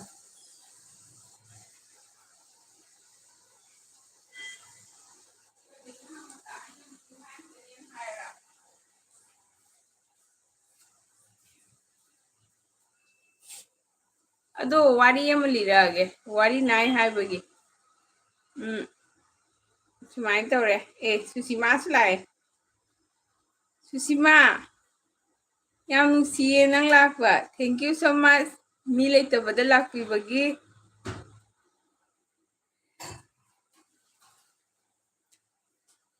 ꯁꯨꯁꯤꯃꯥ ꯀꯔꯤ ꯃꯊꯦꯜ ꯆꯥꯔꯛꯑꯦ ꯋꯥꯔꯤ ꯇꯥꯔꯁꯤꯔꯣ ꯋꯥꯔꯤ ꯑꯃ ꯂꯤꯔꯛꯀꯦ ꯀꯩꯅꯣ ꯑꯃꯅꯦ ꯅꯤꯡꯊꯧ ꯄꯥꯟꯕ ꯂꯩꯕꯥꯛ ꯑꯃꯗ ꯅꯥꯄꯦꯠ ꯑꯃ ꯂꯩꯔꯝꯃꯦ ꯍꯥꯏꯀꯣ ꯑꯗꯣ ꯇꯥꯔꯕ ꯃꯌꯥꯝꯗꯨꯒꯤ ꯋꯥꯔꯤꯗꯣ ꯅꯤꯡꯊꯧ ꯄꯥꯟꯕ ꯂꯩꯕꯥꯛꯁꯤꯒ ꯅꯥꯄꯦꯠ ꯑꯃ ꯂꯩꯖꯔꯝꯃꯦ ꯍꯥꯏꯌꯦ ꯑꯗꯣ ꯑꯩ ꯀꯣꯃꯦꯟꯁꯦ ꯄꯥꯔꯛꯀꯦꯀꯣ ꯋꯥꯔꯤ ꯂꯤ ꯂꯣꯏꯔꯒ ꯅꯣꯏ ꯃꯌꯥꯝ ꯆꯦꯟꯒ꯭ꯔꯗꯤ ꯂꯤꯔꯔꯣꯏ ꯑꯗꯨ ꯅꯥꯄꯦꯠ ꯑꯃ ꯂꯩꯔꯝꯃꯦꯌꯦ ꯅꯥꯄꯦꯠꯇꯣ ꯃꯥ ꯅꯥꯄꯦꯠ ꯑꯣꯏꯔꯒ ꯅꯥꯄꯦꯠꯅꯤꯅ ꯃꯤꯒꯤ ꯀꯔꯤ ꯀꯔꯥ ꯑꯉꯥꯡ ꯄꯣꯛꯄ ꯈꯪꯗꯦ ꯑꯃ ꯑꯃ ꯇꯧꯕ ꯈꯪꯗꯦ ꯃꯥ ꯌꯨꯝꯊꯦꯡ ꯀꯩꯁꯦꯡꯕ ꯆꯠꯆꯩꯗꯅꯀꯣ ꯑꯗꯣ ꯃꯥ ꯌꯨꯝꯊꯦꯡ ꯀꯩꯁꯦꯡꯕ ꯆꯠꯂ ꯈꯣꯠꯂ ꯃꯥꯁꯦ ꯆꯥꯖꯕ ꯑꯗꯨ ꯆꯥꯖ ꯊꯛꯆꯅ ꯇꯧꯕꯁꯤꯒ ꯀꯩꯗꯧꯔꯤ ꯃꯥꯁꯦ ꯅꯣꯡꯃ ꯅꯤꯡꯊꯧ ꯑꯃꯒꯤ ꯌꯨꯝꯗ ꯃꯥꯁꯦ ꯌꯨꯝꯊꯦꯡ ꯀꯩꯁꯦꯡꯕ ꯆꯠꯄꯀꯣ ꯑꯗꯨꯩꯗꯣ ꯆꯠꯄꯗꯨꯒ ꯃꯥꯁꯦ ꯃꯌꯨꯝꯗ ꯍꯜꯂꯛꯄꯁꯦ ꯁꯟꯗꯥꯁꯦ ꯈꯔ ꯇꯥꯔꯤ ꯇꯧꯔꯛꯇꯣꯔꯦ ꯍꯥꯏꯌꯦꯀꯣ ꯑꯗꯣ ꯃꯥꯏ ꯃꯌꯨꯝꯁꯦ ꯖꯪꯒꯜꯁꯦ ꯂꯥꯜꯂꯒ ꯆꯠꯂꯒ ꯃꯥꯏ ꯃꯌꯨꯝꯁꯦ ꯐꯪꯗꯣꯏꯕ ꯑꯗꯨꯒ ꯖꯪꯒꯜꯁꯦ ꯂꯝꯕꯤꯁꯦ ꯖꯪꯒꯜꯗ ꯑꯣꯏꯕꯀꯣ ꯂꯝꯕꯤꯗꯣ ꯖꯪꯒꯜ ꯑꯃ ꯂꯥꯜꯂꯒ ꯆꯠꯄ ꯇꯥꯕ ꯃꯥꯅ ꯂꯥꯛꯑꯦ ꯑꯩ ꯂꯥꯛꯄꯁꯤꯒ ꯃꯥꯁꯦ ꯅꯥꯄꯦꯠꯅꯤꯅ ꯃꯥꯅ ꯆꯠꯊꯣꯛ ꯈꯣꯠꯇꯣꯛꯄꯗ ꯃꯥꯒꯤ ꯈꯨꯠꯂꯥꯏꯁꯤꯡꯗꯣ ꯂꯣꯏꯅ ꯄꯨꯔ ꯆꯠꯂꯦꯗꯅ ꯀꯥꯇꯤ ꯈꯪꯗꯦ ꯃꯤꯡꯁꯦꯜ ꯈꯪꯗꯦ ꯑꯗꯩꯗꯤ ꯈꯨꯔ ꯈꯪꯗꯦ ꯀꯩꯀꯥ ꯂꯣꯏꯅ ꯄꯨꯔ ꯆꯠꯂꯦ ꯃꯁꯝ ꯀꯛꯄ ꯑꯃ ꯑꯃ ꯇꯧꯕꯗ ꯃꯊꯧ ꯇꯥꯕꯁꯤꯡꯗꯣ ꯑꯗꯩꯗꯤ ꯆꯠꯂꯀꯥꯟꯗ ꯀꯩꯗꯧꯔꯦ ꯃꯥꯅ ꯍꯜꯂꯛꯄꯁꯤꯒ ꯃꯥꯅ ꯁꯥꯏꯀꯜꯁꯦ ꯊꯧꯔꯒ ꯇꯞꯅ ꯍꯜꯂꯛꯄꯁꯤꯒ ꯃꯥꯏ ꯖꯪꯒꯜꯁꯦ ꯌꯧꯔꯛꯄꯁꯤꯒꯅꯦ ꯃꯤꯅ ꯅꯍꯥꯟꯉꯩꯗꯤ ꯃꯃꯥꯡꯗꯗꯤ ꯑꯗꯨꯝ ꯍꯥꯏꯅꯕ ꯑꯗꯨꯒ ꯃꯥꯅ ꯐꯪꯅꯗꯕ ꯐꯥꯎꯀꯣ ꯃꯥꯅ ꯍꯜꯂꯛꯄꯁꯦ ꯀꯩꯗꯧꯔꯦ ꯂꯝꯕꯤꯗ ꯀꯩꯖꯥꯎ ꯑꯃ ꯂꯩꯔꯝꯃꯦꯀꯣ ꯀꯩꯖꯥꯎ ꯑꯃ ꯂꯩꯔꯝꯃꯦ ꯀꯩꯖꯥꯎ ꯑꯃ ꯐꯪꯅꯕꯁꯤꯒ ꯃꯤꯒ ꯀꯩꯒ ꯍꯥꯏꯁꯤꯗꯤ ꯀꯩꯗꯧꯉꯩꯗ ꯃꯥꯟꯅꯗꯦ ꯀꯩꯗꯨꯅ ꯃꯤꯁꯦ ꯑꯦꯇꯦꯛ ꯇꯧꯔ ꯆꯥꯗꯣꯏꯅꯤꯗꯅ ꯑꯗꯨꯒ ꯑꯦꯇꯦꯛ ꯇꯧꯔ ꯆꯥꯗꯣꯏꯅꯤꯅ ꯃꯥꯅ ꯎꯄꯥꯏ ꯂꯩꯇ꯭ꯔꯦ ꯃꯥ ꯆꯦꯜꯂꯁꯨ ꯁꯤꯔꯅꯤ ꯆꯦꯟꯗ꯭ꯔꯁꯨ ꯁꯤꯔꯅꯤ ꯃꯥ ꯂꯣꯠꯂꯁꯨ ꯁꯤꯔꯅꯤ ꯀꯩꯅ ꯃꯥ ꯁꯤꯌꯣꯔ ꯃꯥ ꯆꯥꯗꯤ ꯆꯥꯗ꯭ꯔꯣꯕꯅꯦꯕꯀꯣ ꯑꯗꯨꯒ ꯃꯤꯅꯗꯤ ꯀꯩ ꯆꯥꯕ ꯉꯝꯗꯦꯗꯅ ꯑꯗꯨꯏꯗꯨꯒ ꯃꯥꯅ ꯀꯩꯗꯧꯔꯦ ꯃꯥꯅ ꯃꯥꯒꯤ ꯄꯥꯏꯔꯛꯀꯤ ꯂꯧꯁꯤꯡ ꯑꯃ ꯃꯥꯅ ꯅꯤꯡꯁꯤꯡꯉꯛꯑꯦꯕꯀꯣ ꯃꯥ ꯎꯄꯥꯏ ꯑꯃ ꯂꯥꯛꯑꯦ ꯈꯪꯍꯧꯗꯅꯀꯣ ꯑꯁ ꯑꯩ ꯁꯤꯁꯨ ꯁꯤꯕ ꯆꯦꯜꯂꯁꯨ ꯁꯤꯕ ꯂꯩꯔꯁꯨ ꯁꯤꯕ ꯑꯩ ꯎꯄꯥꯏ ꯑꯃ ꯇꯧꯒꯦ ꯁꯤꯔꯦ ꯐꯔꯦ ꯆꯪꯉꯦ ꯐꯔꯦ ꯗꯨ ꯑꯣꯔ ꯗꯥꯏ ꯍꯥꯏꯅ ꯃꯥꯅ ꯈꯜꯂꯦꯕꯀꯣ ꯈꯜꯂꯒ ꯑꯗꯨꯒꯩꯗꯤ ꯀꯩꯗꯧꯔꯦ ꯃꯥꯅ ꯍꯥꯏꯌꯦ ꯀꯩꯁꯦ ꯎꯕꯁꯦ ꯀꯩꯁꯦ ꯃꯥ ꯇꯝꯅ ꯆꯪꯁꯜꯂꯛꯑꯦꯕ ꯑꯗꯣ ꯀꯩꯁꯦ ꯎꯕꯁꯤꯒ ꯃꯥꯅ ꯍꯥꯏꯌꯦ ꯑꯁ ꯅꯪ ꯐꯪꯅꯕꯁꯤꯗꯤ ꯑꯩ ꯑꯣꯟꯊꯣꯛꯅ ꯃꯇꯥ ꯆꯥꯈ꯭ꯔꯦꯗ ꯑꯣꯟꯊꯣꯛꯅ ꯋꯥꯏ ꯁꯪꯈ꯭ꯔꯦ ꯅꯪ ꯁꯤꯗꯤ ꯐꯔꯦ ꯅꯪ ꯐꯪꯅꯕꯁꯤꯗꯤ ꯑꯩ ꯀꯩ ꯑꯃꯈꯛꯇꯪ ꯋꯥꯠꯇꯅ ꯂꯩꯔꯤꯅꯦ ꯉꯁꯥꯏꯗꯒꯤ ꯑꯗꯣ ꯅꯪ ꯐꯪꯅꯕꯁꯦ ꯃꯇꯥ ꯆꯥꯔꯦ ꯅꯪꯒ 5 ꯁꯨꯔꯦꯅ ꯍꯥꯏꯌꯦꯀꯣ ꯑꯗꯩ ꯀꯩꯁꯤꯅ ꯍꯥꯏ ꯀꯔꯤꯅꯣꯅꯦ ꯇꯥꯏꯕꯪ ꯃꯤꯁꯤꯅ ꯍꯥꯏꯁꯤꯕꯨ ꯍꯥꯏꯅ ꯍꯥꯏ ꯑꯗꯨꯒ ꯀꯩꯅꯣꯁꯤꯅ ꯃꯁꯝ ꯀꯛꯄ ꯕꯥꯔꯕꯔ ꯅꯤꯄꯥꯁꯤꯅ ꯍꯥꯏꯌꯦ ꯅꯥꯄꯦꯠꯁꯤꯅ ꯑꯩ ꯏꯄꯥ ꯂꯩꯈꯤꯗ꯭ꯔꯦ ꯑꯗꯨ ꯏꯄꯥꯒꯤ ꯁꯣꯔꯥꯠꯇ ꯀꯩ ꯊꯣꯡꯕ ꯄꯤꯖꯒꯦ ꯇꯧꯔꯤꯅꯦꯅ ꯃꯥꯅ ꯍꯥꯏꯀꯣ ꯏꯄꯥꯒꯤ ꯁꯣꯔꯥꯠꯇ ꯀꯩ ꯊꯣꯡꯕ ꯄꯤꯖꯒꯦ ꯇꯧꯔꯤꯅꯦ ꯑꯗꯣ ꯅꯪ ꯐꯪꯅꯔꯕꯅꯤꯅ ꯅꯪꯁꯦ ꯀꯩ 5 ꯊꯣꯡꯒꯦ ꯇꯧꯕꯅꯦ ꯑꯗꯣ 4 ꯑꯃꯗꯤ ꯕꯦꯒꯁꯤꯒ ꯌꯥꯎꯔꯦ ꯑꯗꯣ 5 ꯁꯨꯒꯗꯕꯗꯣ ꯋꯥꯠꯂꯦꯕꯗꯣ ꯅꯪ ꯐꯪꯅꯔ ꯑꯣꯟꯊꯣꯛꯅ ꯃꯇꯥ ꯆꯥꯈ꯭ꯔꯦꯅ ꯍꯥꯏ ꯀꯩꯁꯤꯅ ꯍꯥꯏꯔꯦ ꯅꯪꯅ ꯅꯪꯒꯤ ꯕꯦꯒꯁꯤꯒ ꯀꯩ ꯍꯥꯞꯄꯤꯕ ꯅꯪꯒꯤ ꯕꯦꯒ ꯄꯤꯛꯈ꯭ꯔꯁꯤꯒ ꯑꯗꯩꯗꯤ ꯀꯩꯅꯣꯅ ꯍꯥꯏꯌꯦ ꯀꯩ ꯍꯥꯏ ꯅꯥꯄꯦꯠꯇꯨꯅ ꯍꯥꯏ ꯃꯅꯤ ꯍꯥꯞꯄꯤ ꯅꯪ ꯊꯥꯖꯗ꯭ꯔꯣ ꯍꯥꯏ ꯑꯗꯩꯗꯤ ꯀꯩꯁꯤꯅ ꯍꯥꯏ ꯊꯥꯖꯗꯦ ꯑꯩ ꯌꯦꯡꯒꯦ ꯍꯥꯏ ꯑꯗꯩ ꯀꯩꯗꯨꯅ ꯌꯦꯡꯒꯦ ꯍꯥꯏꯅ ꯃꯥꯒꯤ ꯕꯦꯒꯇꯨꯒ ꯁꯨꯃꯥꯏꯅ ꯃꯉꯛꯇꯣ ꯊꯦꯡꯖꯤꯜꯂꯛꯄ ꯃꯇꯝꯗ ꯅꯥꯄꯦꯠꯁꯤꯅꯅꯦ ꯃꯥꯒꯤ ꯃꯤꯡꯁꯦꯜꯗꯣ ꯁꯠ ꯂꯥꯎꯅ ꯀꯩꯗꯨꯒꯤ ꯃꯃꯥꯏꯗꯨꯒ ꯑꯣꯟꯁꯤꯜꯂꯛꯑꯦ ꯁꯤꯒ ꯂꯩꯔꯦ ꯎꯔꯕ ꯍꯥꯏꯅ ꯍꯥꯏ ꯑꯗꯩ ꯀꯩꯗꯨꯅ ꯑꯁ ꯍꯥꯏꯅ ꯃꯁꯥꯒꯤ ꯃꯃꯥꯏꯗꯣ ꯃꯁꯥꯅ ꯎꯕꯗꯨꯒ ꯑꯁ ꯆꯨꯝꯃꯤꯅꯦ ꯃꯁꯤꯒꯤ ꯅꯤꯄꯥꯁꯤꯅ ꯍꯥꯏꯁꯤꯗꯤꯅ ꯃꯥ ꯀꯩꯁꯦ ꯁ꯭ꯋꯥꯏ ꯂꯥꯎꯔꯦꯀꯣ ꯀꯃꯥꯏꯅ ꯇꯧꯅꯤ ꯁꯤꯗꯤ ꯍꯥꯏꯅ ꯑꯗꯩ ꯀꯩꯗꯨꯁꯨ ꯀꯩꯗꯧꯅꯤ ꯉꯁꯥꯏꯒꯤ ꯃꯥꯅ ꯃꯤ ꯆꯥꯅꯦꯅ ꯈꯜꯂ ꯂꯩꯔꯝꯕꯗꯣ ꯍꯪꯒꯅ ꯃꯉꯣꯟꯗ ꯆꯥꯗꯣꯔꯦ ꯍꯥꯏꯗꯤ मीसिना अमुक कꯩसे माई बेगसे कंट्रोल तौरगा हापा ngame मा चादोरे माई बेगसे कई हापे चले माई वखलो खनगरेबको खनगिबदे केदौरे मासे कीबना लोरे कीरबैना ngasai मीदो चागने लांबा मीदो अदो माना हंगतना कईदना चेनगरेबा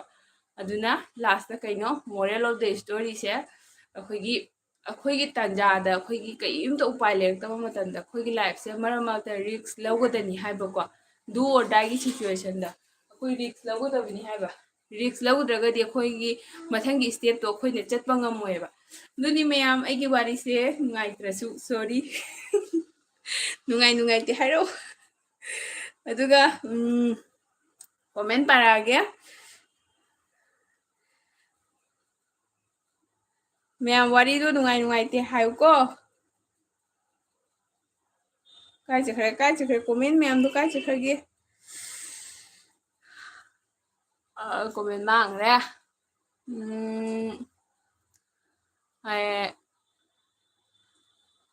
दाकुमनाय कमेंट हाय दो आगुना अदुगा मालेम से सेम्बी बगी वारी सु खंगीदा हाय ओके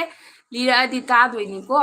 खम्बना हाय इयाम्बा लाई युमदै मपान थोपिरक्ते आई इकाई हाय नोखरे अदुगा सुसीमा सुस्मिता हाय थैंक यू सुसीमा नंग कई मथेल हावरैनो आई गेलबिदा लाक्पिबा याम हराविको मैम पुरुदा लाइक मम तौबियो अदुगा खम्बना चे सुस्मी गेम ओवर हाय ऐ गेम नॉट ओवर अदुगा आगुना चे सुस्मिता हाय नोखरे अदुगा खम्बना सुसीमा वेलकम हाय खम्बना दाकुमनाय सुसीमा हाय सुसीमा ना खम्बा हाय नोखरे आजेना सुसीमा हाय नोखसनगरे अदुगा आगुना वेल ऐदी ओवर स्मार्ट सुपामे स्मार्ट सुपामे हाय आगु मी मतुंग अप्लाई तौ को अदुगा खमन हाय सुसीमा वा मा हायगे हाय हाइदोकपा यादे हाय अदुगा सुसीमाना आगु हाय अदुगा सुसीमाना इबुंग हाय अदुगा Sarda Debbarma official hi like then support me okay Sarda welcome thank you so much आपको मेरे एलबी पे आने के लिए सरदा जी आप रहिए फ्रेंड बनाइए सभी से साथ आप बात कीजिए ओके एक लाइक भी करके जाना अदैदी दाकुमन हाय वारी लिरो हाय दाकुमन वारी नुंगाइब्रा हायरो अदुगा खमन हाय वेलकम सरदा जी हाय आरजे डीपी अमुक चेंज इचन गोपाल ब्रादर ना ngangjani हाय डीपी अमुक चेंज इचन गोपाल ब्रादर ngangjani हाय कर कइनो अदराइजा सुसीमा अदराइजा खमन हाय वारी ताजरी माइक पिरोरो ओके आई मथंगददी माइक तौरगा लीगेको ngasiगीदे लोइसनजाखरे हाइबा हाइतबा ma'am ngakpiu aduga aguna is ai chatlage wari lida oirdi talle aidi bye hai oi chutpa yaroi ko aduga che tes lai good morning madam che tes hanjita nangi maming palamini bo haidi aina ne chak to tholakpada nangi elbi da mata chajai haiba ko kaino da haidi kaino lakpado aduga खम्बन हाय बाला बालो है खम्बन welcome India हाय सुसीमाना सुस्मिता चारे है अस न हाउबोंद चाइगो अदुगा सुसीमा आगुना कइनो इमा कइनो हौजिपु चिंखै फिदु फुल्लबो क्वाकी लनबाउ चेलकलबो हाय चेले ए चरोइने तेतु खोंले ए अदुगा आर्जेना इचे तेस चाक लोरबो हाय अदुगा खम्बना सुसीमा वारी नुंगाई ब्रो हाय हा हाय आई वारी से कराउंड सवासी का पिरक्ति काय है लियरो ए हेंगे अदुगा सुसीमा ना खंबा गेम सी है हमतंग 1 सेकंड मता चलाओ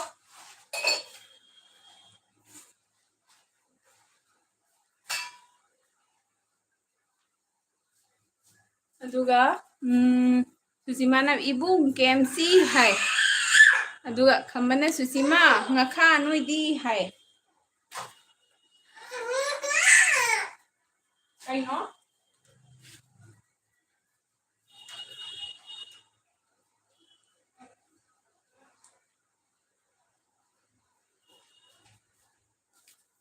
as ai ngatang thomdam ta thore aduga che tes na hai beloidri hai che tes ka hingjang thongino aduga arjena ichan ironba nangdi hai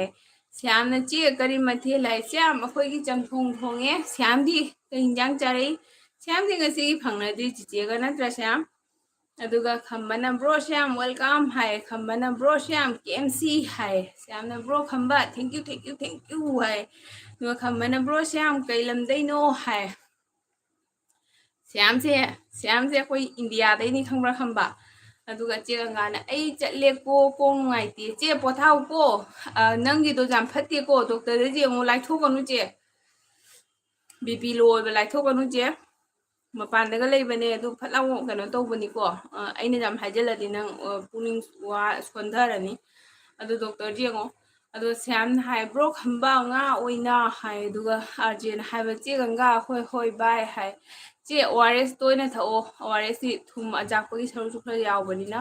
अदो श्यामना मणिपुर हाय इमा लेबाक मणिपुर दैनी श्याम से हमने इचे रानी मसा ngमद्रो हाय इचे से बीपी प्रॉब्लम खरा ओइरे हमना ब्रो श्याम एलबी थारोइद्रो हाय यो हमना ब्रो श्याम हायना मुका ओरे श्यामना चे रानी थाजगिदा हाय ओ अदुगा हैनो मपा लाए वारी मैनी हाय ओ इमुंग दनी ई वारी थागत बिरेसे अदे कनाम हायते को एली रो हेंगै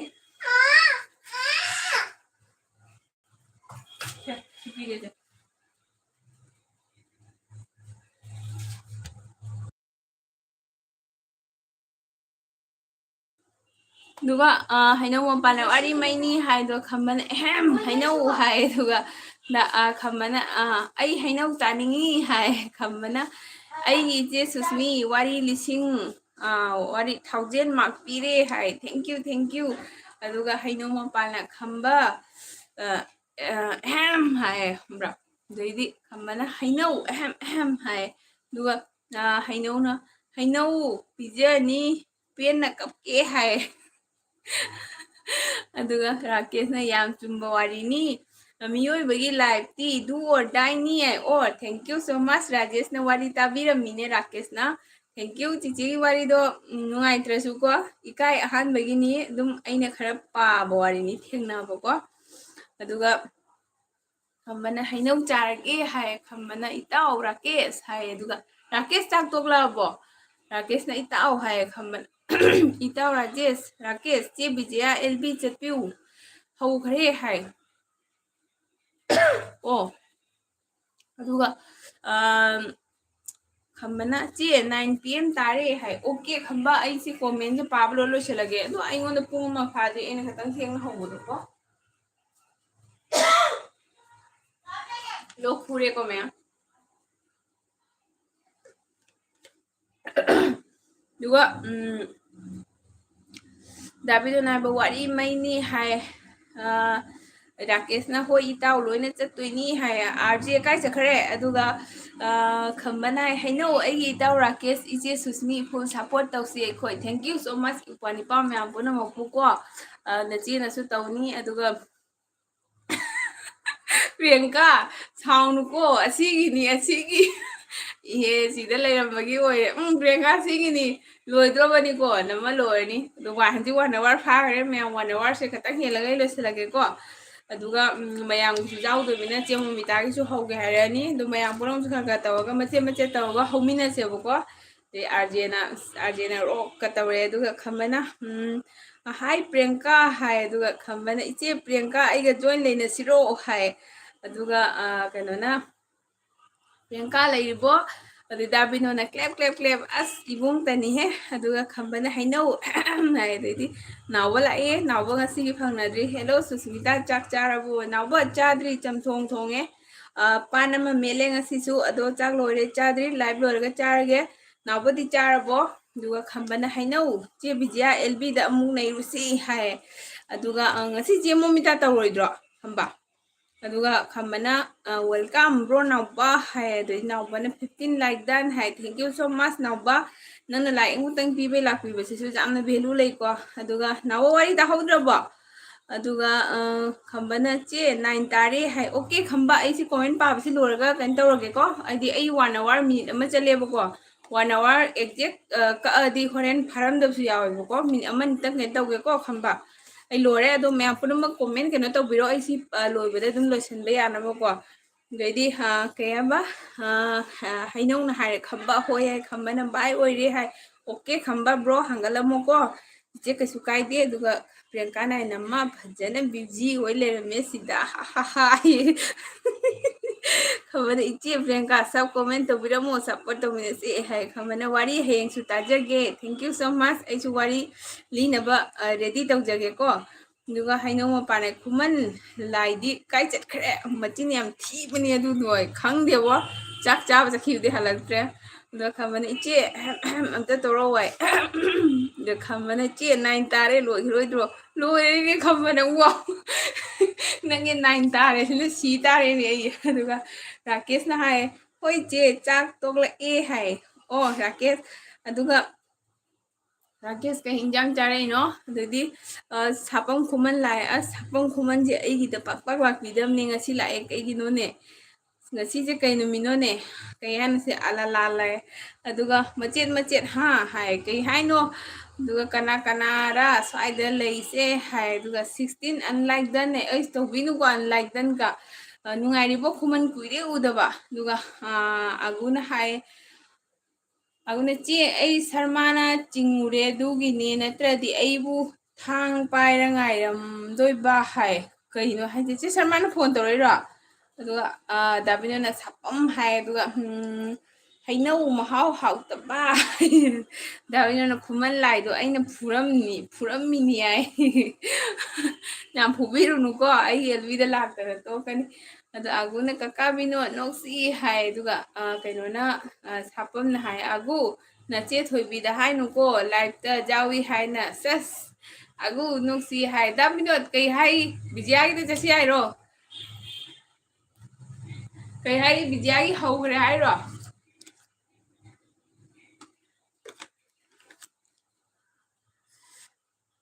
ꯑꯗꯨꯒ ꯈꯝꯕ ꯆꯠꯈ꯭ꯔꯦ ꯑꯥꯔꯖꯦꯁꯨ ꯆꯠꯈ꯭ꯔ ꯃꯥꯜꯂꯦ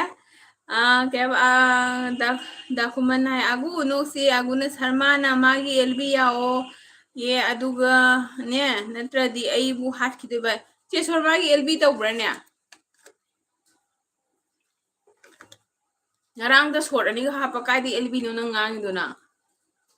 ꯌꯥꯝꯅ ꯆꯦ ꯉꯁꯤꯗꯤ ꯊꯕꯛ ꯆꯤꯟꯕꯒꯤ ꯑꯦꯜꯕꯤ ꯌꯥꯎꯕ ꯅꯪꯗ꯭ꯔꯦ ꯆꯦ ꯉꯁꯤꯗꯤ ꯆꯦꯁꯦ ꯌꯥꯝ ꯅꯨꯡꯉꯥꯏꯕ ꯃꯥꯜꯂꯤ ꯆꯦ ꯃꯤ ꯌꯥꯝꯃꯦ ꯑꯁ ꯃꯤ ꯌꯥꯝꯃꯗꯤ ꯅꯨꯡꯉꯥꯏꯀꯣ ꯁꯌꯥꯝ ꯃꯌꯥꯝ ꯆꯪꯅ ꯈꯔ ꯁꯞꯄꯣꯔꯠ ꯇꯧꯕꯤꯔꯗꯤ ꯅꯨꯡꯉꯥꯏꯀꯣ ꯍꯣꯏ ꯏꯆꯦꯒꯤ ꯅꯨꯡꯉꯥꯏꯕ ꯍꯔꯥꯎꯕꯁꯦ ꯑꯗꯨꯝ ꯈꯣꯟꯖꯦꯜꯗ ꯈꯪꯉꯝꯒꯅꯤ ꯑꯗꯨꯒ ꯃꯤ ꯂꯥꯛꯇ꯭ꯔꯗꯤ ꯇꯜꯂꯦ ꯑꯗꯨꯒ ꯆꯤꯆꯦꯅ ꯈꯔ ꯆꯤꯟꯕꯅꯤꯅ ꯃꯤꯅ ꯀꯩꯅꯣ ꯇꯧꯔꯛꯑꯁꯨ ꯅꯨꯡꯉꯥꯏꯇꯦꯕꯀꯣ ꯑꯗꯣ ꯍꯩꯅ ꯕꯤꯖꯤꯌꯥꯒꯤ ꯍꯧꯔꯕꯅꯤ ꯍꯥꯏ ꯆꯠꯁꯤꯔꯣ ꯑꯗꯨꯒ ꯁꯥꯐꯝꯅ ꯆꯦ ꯁꯨꯁꯃꯤꯁꯦ ꯋꯥ ꯈꯔ ꯀꯣꯆꯤ ꯀꯣꯠꯂꯤꯀꯣ ꯍꯥꯏ ꯍꯧꯒꯠꯂꯛꯑꯕ ꯅꯪꯉꯣ ꯑꯩ ꯀꯣꯠꯇꯦ ꯅꯪ ꯅꯍꯥꯟꯉꯩ ꯎꯗꯦ ꯍꯥꯏꯕ ꯑꯁ ꯆꯦ ꯒꯪꯒꯥꯁꯨ ꯍꯧꯈꯔꯦ ꯑꯗꯨꯒ ꯑꯒꯨꯅ ꯁꯔꯃꯥ ꯍꯥꯏꯗꯤ ꯑꯗꯨꯅꯤ ꯍꯥꯏꯗꯣ ꯅꯪ ꯁꯔꯃꯥ ꯍꯥꯏꯗꯣ ꯑꯗꯣ ꯁꯨꯁꯃꯤꯇꯥꯁꯦ ꯑꯩꯅ ꯍꯟꯗꯧ ꯃꯥꯜꯂꯝꯒꯅꯤ ꯍꯥꯏ ꯈꯪꯗꯦꯗ ꯁꯥꯄꯝ ꯏꯆꯦ ꯀꯧꯔꯁꯨ ꯀꯩꯁꯨꯝ ꯀꯥꯏꯗꯦ ꯑꯩ ꯆꯍꯤ 94 ꯆꯪꯉꯦ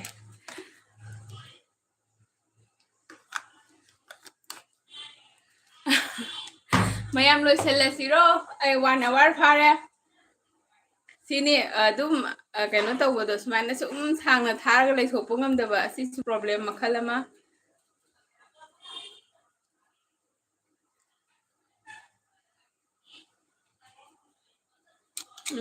ꯑꯗꯨꯒ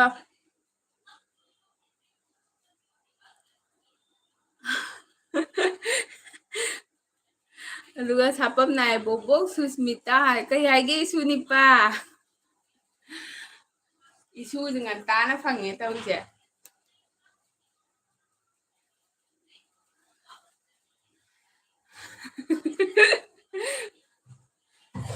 ꯃꯨꯊꯠꯇꯣꯏ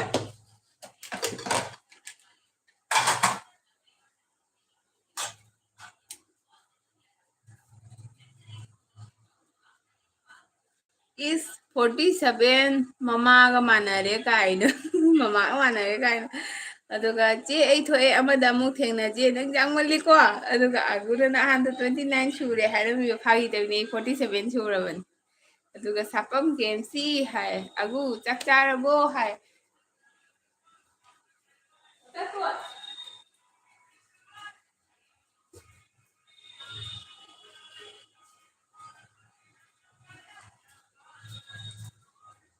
누가 나 아구나 누 하래 까까 비노 타이 그는 떠오르겠고 다 비노 ꯑꯗꯨꯝ ꯑꯩꯅ ꯍꯧꯖꯤꯛ ꯁꯪꯕꯨꯗꯤ ꯁꯪꯉꯤ ꯑꯗꯨ ꯑꯣꯏꯔꯒꯁꯨ ꯑꯗꯨꯝ ꯍꯥꯏꯅꯈꯤꯕꯒꯤ ꯃꯇꯨꯡꯗ ꯃꯤꯅ ꯅꯨꯡꯉꯥꯏꯔꯣꯏꯀꯣ 1 hour ꯊꯥꯕꯒꯦꯅ ꯍꯥꯏꯅꯕꯗꯣ ꯂꯣꯏꯁꯤꯜꯂꯒ ꯕꯤꯖꯤꯌꯥꯒꯤꯗ ꯑꯃꯨꯛ ꯉꯥꯏꯍꯥꯛ ꯌꯥꯎꯒꯦ ꯕꯤꯖꯤꯌꯥꯕꯨꯗꯤ ꯑꯩꯒꯤꯗ ꯂꯥꯛꯑꯒ ꯌꯥꯝ ꯀꯨꯏꯅ ꯂꯩꯔꯝꯗꯦ ꯉꯥꯏꯍꯥꯛꯇꯪ ꯂꯩꯔꯝꯗꯦ ꯑꯗꯨ ꯑꯣꯏꯔꯒꯁꯨ ꯅꯨꯡꯉꯥꯏꯔꯣꯏ ꯑꯩꯅ ꯊꯥꯖꯤꯜꯂ ꯂꯩꯔꯗꯤ ꯀꯩ ꯍꯥꯏꯒꯦ ꯃꯌꯥꯝ ꯚꯣꯠ ꯄꯤꯌꯨ ꯑꯗꯨꯒ ꯑꯒꯨꯅ ꯀꯩ ꯍꯥꯏꯕ ꯏꯁ 29 ꯁꯨꯔꯦ ꯍꯥꯏꯔꯝꯃꯤꯗꯨꯕꯨ ꯅꯪ ꯂꯣꯏ ꯍꯥꯏꯗꯣꯛꯑꯣ ꯈꯪꯍꯧꯗꯕ ꯃꯤꯗꯁꯨ ꯄꯛꯇꯦ ꯄꯛꯇꯦ ꯆꯦ ꯀꯧꯔꯤꯗꯨꯕꯨ ꯅꯦꯅꯦ ꯗꯤꯌꯥꯗ ꯀꯥꯏ ꯅꯪ ꯂꯣꯏ ꯍꯥꯏꯗꯣꯛꯑꯣꯀꯣ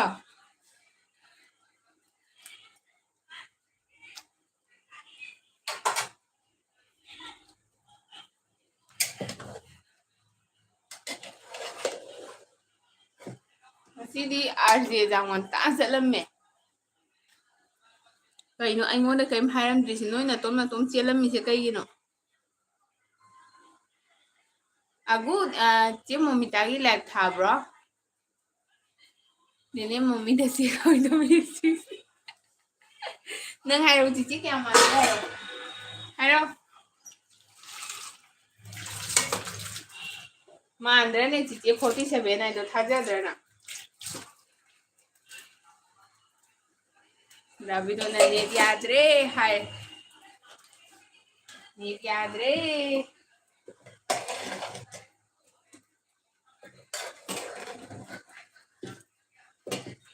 ꯗꯥꯕꯤꯗꯣ ꯏꯇꯥꯎ ꯆꯦꯟꯈ꯭ꯔꯦ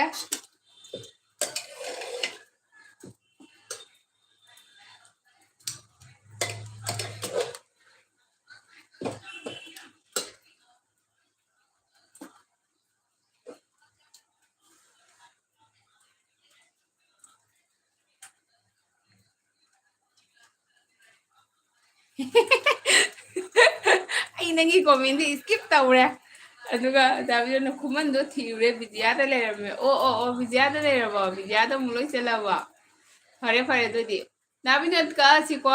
ꯑꯩꯁꯨ ꯀꯛꯄꯨꯗꯤ ꯀꯛꯅꯤꯡꯗꯕꯅꯤ ꯑꯗꯨꯏꯁꯨ ꯀꯛꯑꯒꯦ ꯑꯒꯨ ꯍꯌꯦꯡ ꯃꯨꯟꯅꯔꯁꯤ ꯂꯥꯛꯎꯀꯣ ꯗꯥꯕꯤꯗꯣ ꯅꯪꯒꯤꯗꯁꯨ ꯊꯥꯔꯛꯑꯣ ꯅꯪꯒꯤ ꯚꯤꯗꯤꯑꯣꯗꯤ ꯐꯨꯜ ꯁꯞꯄꯣꯔꯠꯅꯤ ꯑꯗꯣ LBꯗꯁꯨ ꯑꯗꯨꯝ ꯁꯞꯄꯣꯔꯠ ꯇꯧꯕ ꯉꯝꯕ꯭ꯔꯥ ꯌꯦꯡꯒꯦ ꯊꯥꯔꯛꯑꯣ ꯑꯒꯨ ꯆꯤꯆꯦ ꯀꯛꯑꯒꯦ ꯕꯥꯏ ꯑꯝꯇ ꯍꯥꯏꯔꯣ ꯈꯝꯕꯅꯦ ꯑꯩꯁꯦ ꯆꯤꯟ ꯊꯤꯅ ꯑꯗꯨꯝ ꯂꯣꯏꯔꯝꯃꯅꯤ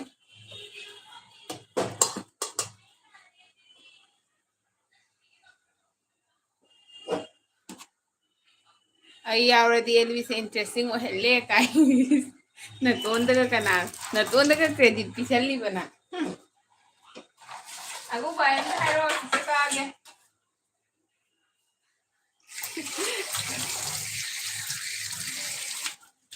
ꯑꯒꯨ ꯍꯌꯦꯡꯗꯤ ꯋꯥꯔꯤ ꯂꯤꯌꯨ ꯅꯪ ꯀꯣ ꯌꯥꯔꯣꯏ ꯑꯩꯅ ꯈꯥꯡꯅꯤ ꯌꯥꯏ ꯃꯤ ꯅꯨꯡꯉꯥꯏꯔꯣꯏꯌꯦ ꯈꯝꯕ ꯅꯨꯡꯉꯥꯏꯔꯣꯏ ꯈꯝꯕ ꯁꯥꯎꯅꯤ LB ꯃꯄꯨꯗꯨꯕꯨꯗꯤ ꯌꯥꯝ ꯀꯨꯏꯅ ꯀꯩꯅꯣ ꯇꯧꯔꯝꯗ꯭ꯔꯁꯨ ꯈꯝꯕ ꯁꯥꯎꯅꯦꯕ ꯑꯗꯣ ꯆꯨꯝꯃꯤ ꯑꯩꯈꯣꯏ ꯑꯒꯨꯅ ꯂꯥꯛꯄꯤꯔꯤꯅꯤ ꯆꯤꯆꯦꯒꯤꯗ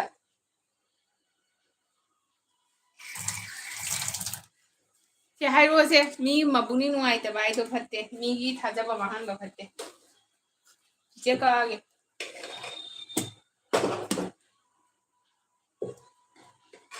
ꯗꯥꯕꯤꯗꯣ ꯕꯤꯖꯤꯌꯥꯒꯤ LBꯗꯨꯒ ꯈꯔ ꯍꯥꯏꯔꯝꯃꯨ ꯑꯩꯅ ꯂꯣꯏꯁꯟꯒꯦ ꯍꯥꯏꯅ ꯇꯧꯍꯧꯔꯦ ꯍꯥꯏꯅ ꯑꯣ ꯗꯥꯕꯤꯗꯣ ꯂꯥꯛꯑꯦ ꯑꯗꯨꯒ ꯆꯦ ꯃꯣꯃꯤꯇꯥꯒꯤ LB ꯊꯥꯗꯦ ꯆꯦ ꯃꯣꯃꯤꯇꯥꯅ ꯑꯃꯨꯛ ꯀꯩꯗꯧꯔꯖꯥꯠꯅꯣ ꯅꯠꯇ꯭ꯔꯒ ꯑꯩ ꯊꯥꯏꯅ ꯊꯥꯗ꯭ꯔꯤꯖꯥꯠꯂꯥ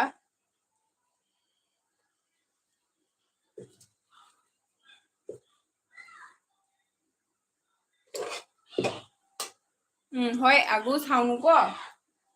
ꯗꯗꯤ ꯈꯝꯕꯅ ꯅꯨꯡꯉꯥꯏꯔꯣꯏꯕꯀꯣ ꯃꯤꯅ ꯊꯥꯖꯕ ꯃꯥꯡꯕ ꯍꯥꯏꯗꯣ ꯅꯨꯡꯉꯥꯏꯇꯦ ꯑꯗꯨꯒ ꯍꯣꯏ ꯗꯥꯕꯤꯗꯣ ꯊꯦꯡꯀ꯭ꯌꯨ ꯁꯣ ꯃꯆ ꯍꯥꯏꯅꯔꯁꯤ ꯉꯁꯤꯒꯤ ꯃꯈꯥ ꯇꯥꯕ ꯑꯃꯒꯤꯗ ꯐꯪꯅꯔꯁꯤ ꯑꯗꯨꯒ ꯑꯒꯨ ꯒꯨꯗ ꯅꯥꯏꯠ ꯅꯪꯗꯤ ꯑꯇꯩꯗ ꯆꯪꯉꯛꯈꯤꯗ꯭ꯔꯥ ꯆꯤꯆꯦ ꯉꯥꯏꯍꯥꯛ ꯆꯥꯛ ꯂꯣꯏꯁꯟꯅꯕ ꯇꯧꯅꯤ ꯑꯗꯨꯏꯗꯤ ꯆꯪꯉꯛꯀꯦꯀꯣ ꯒꯨꯗ ꯅꯥꯏꯠ ꯀꯛꯑꯦ ꯆꯤꯆꯦ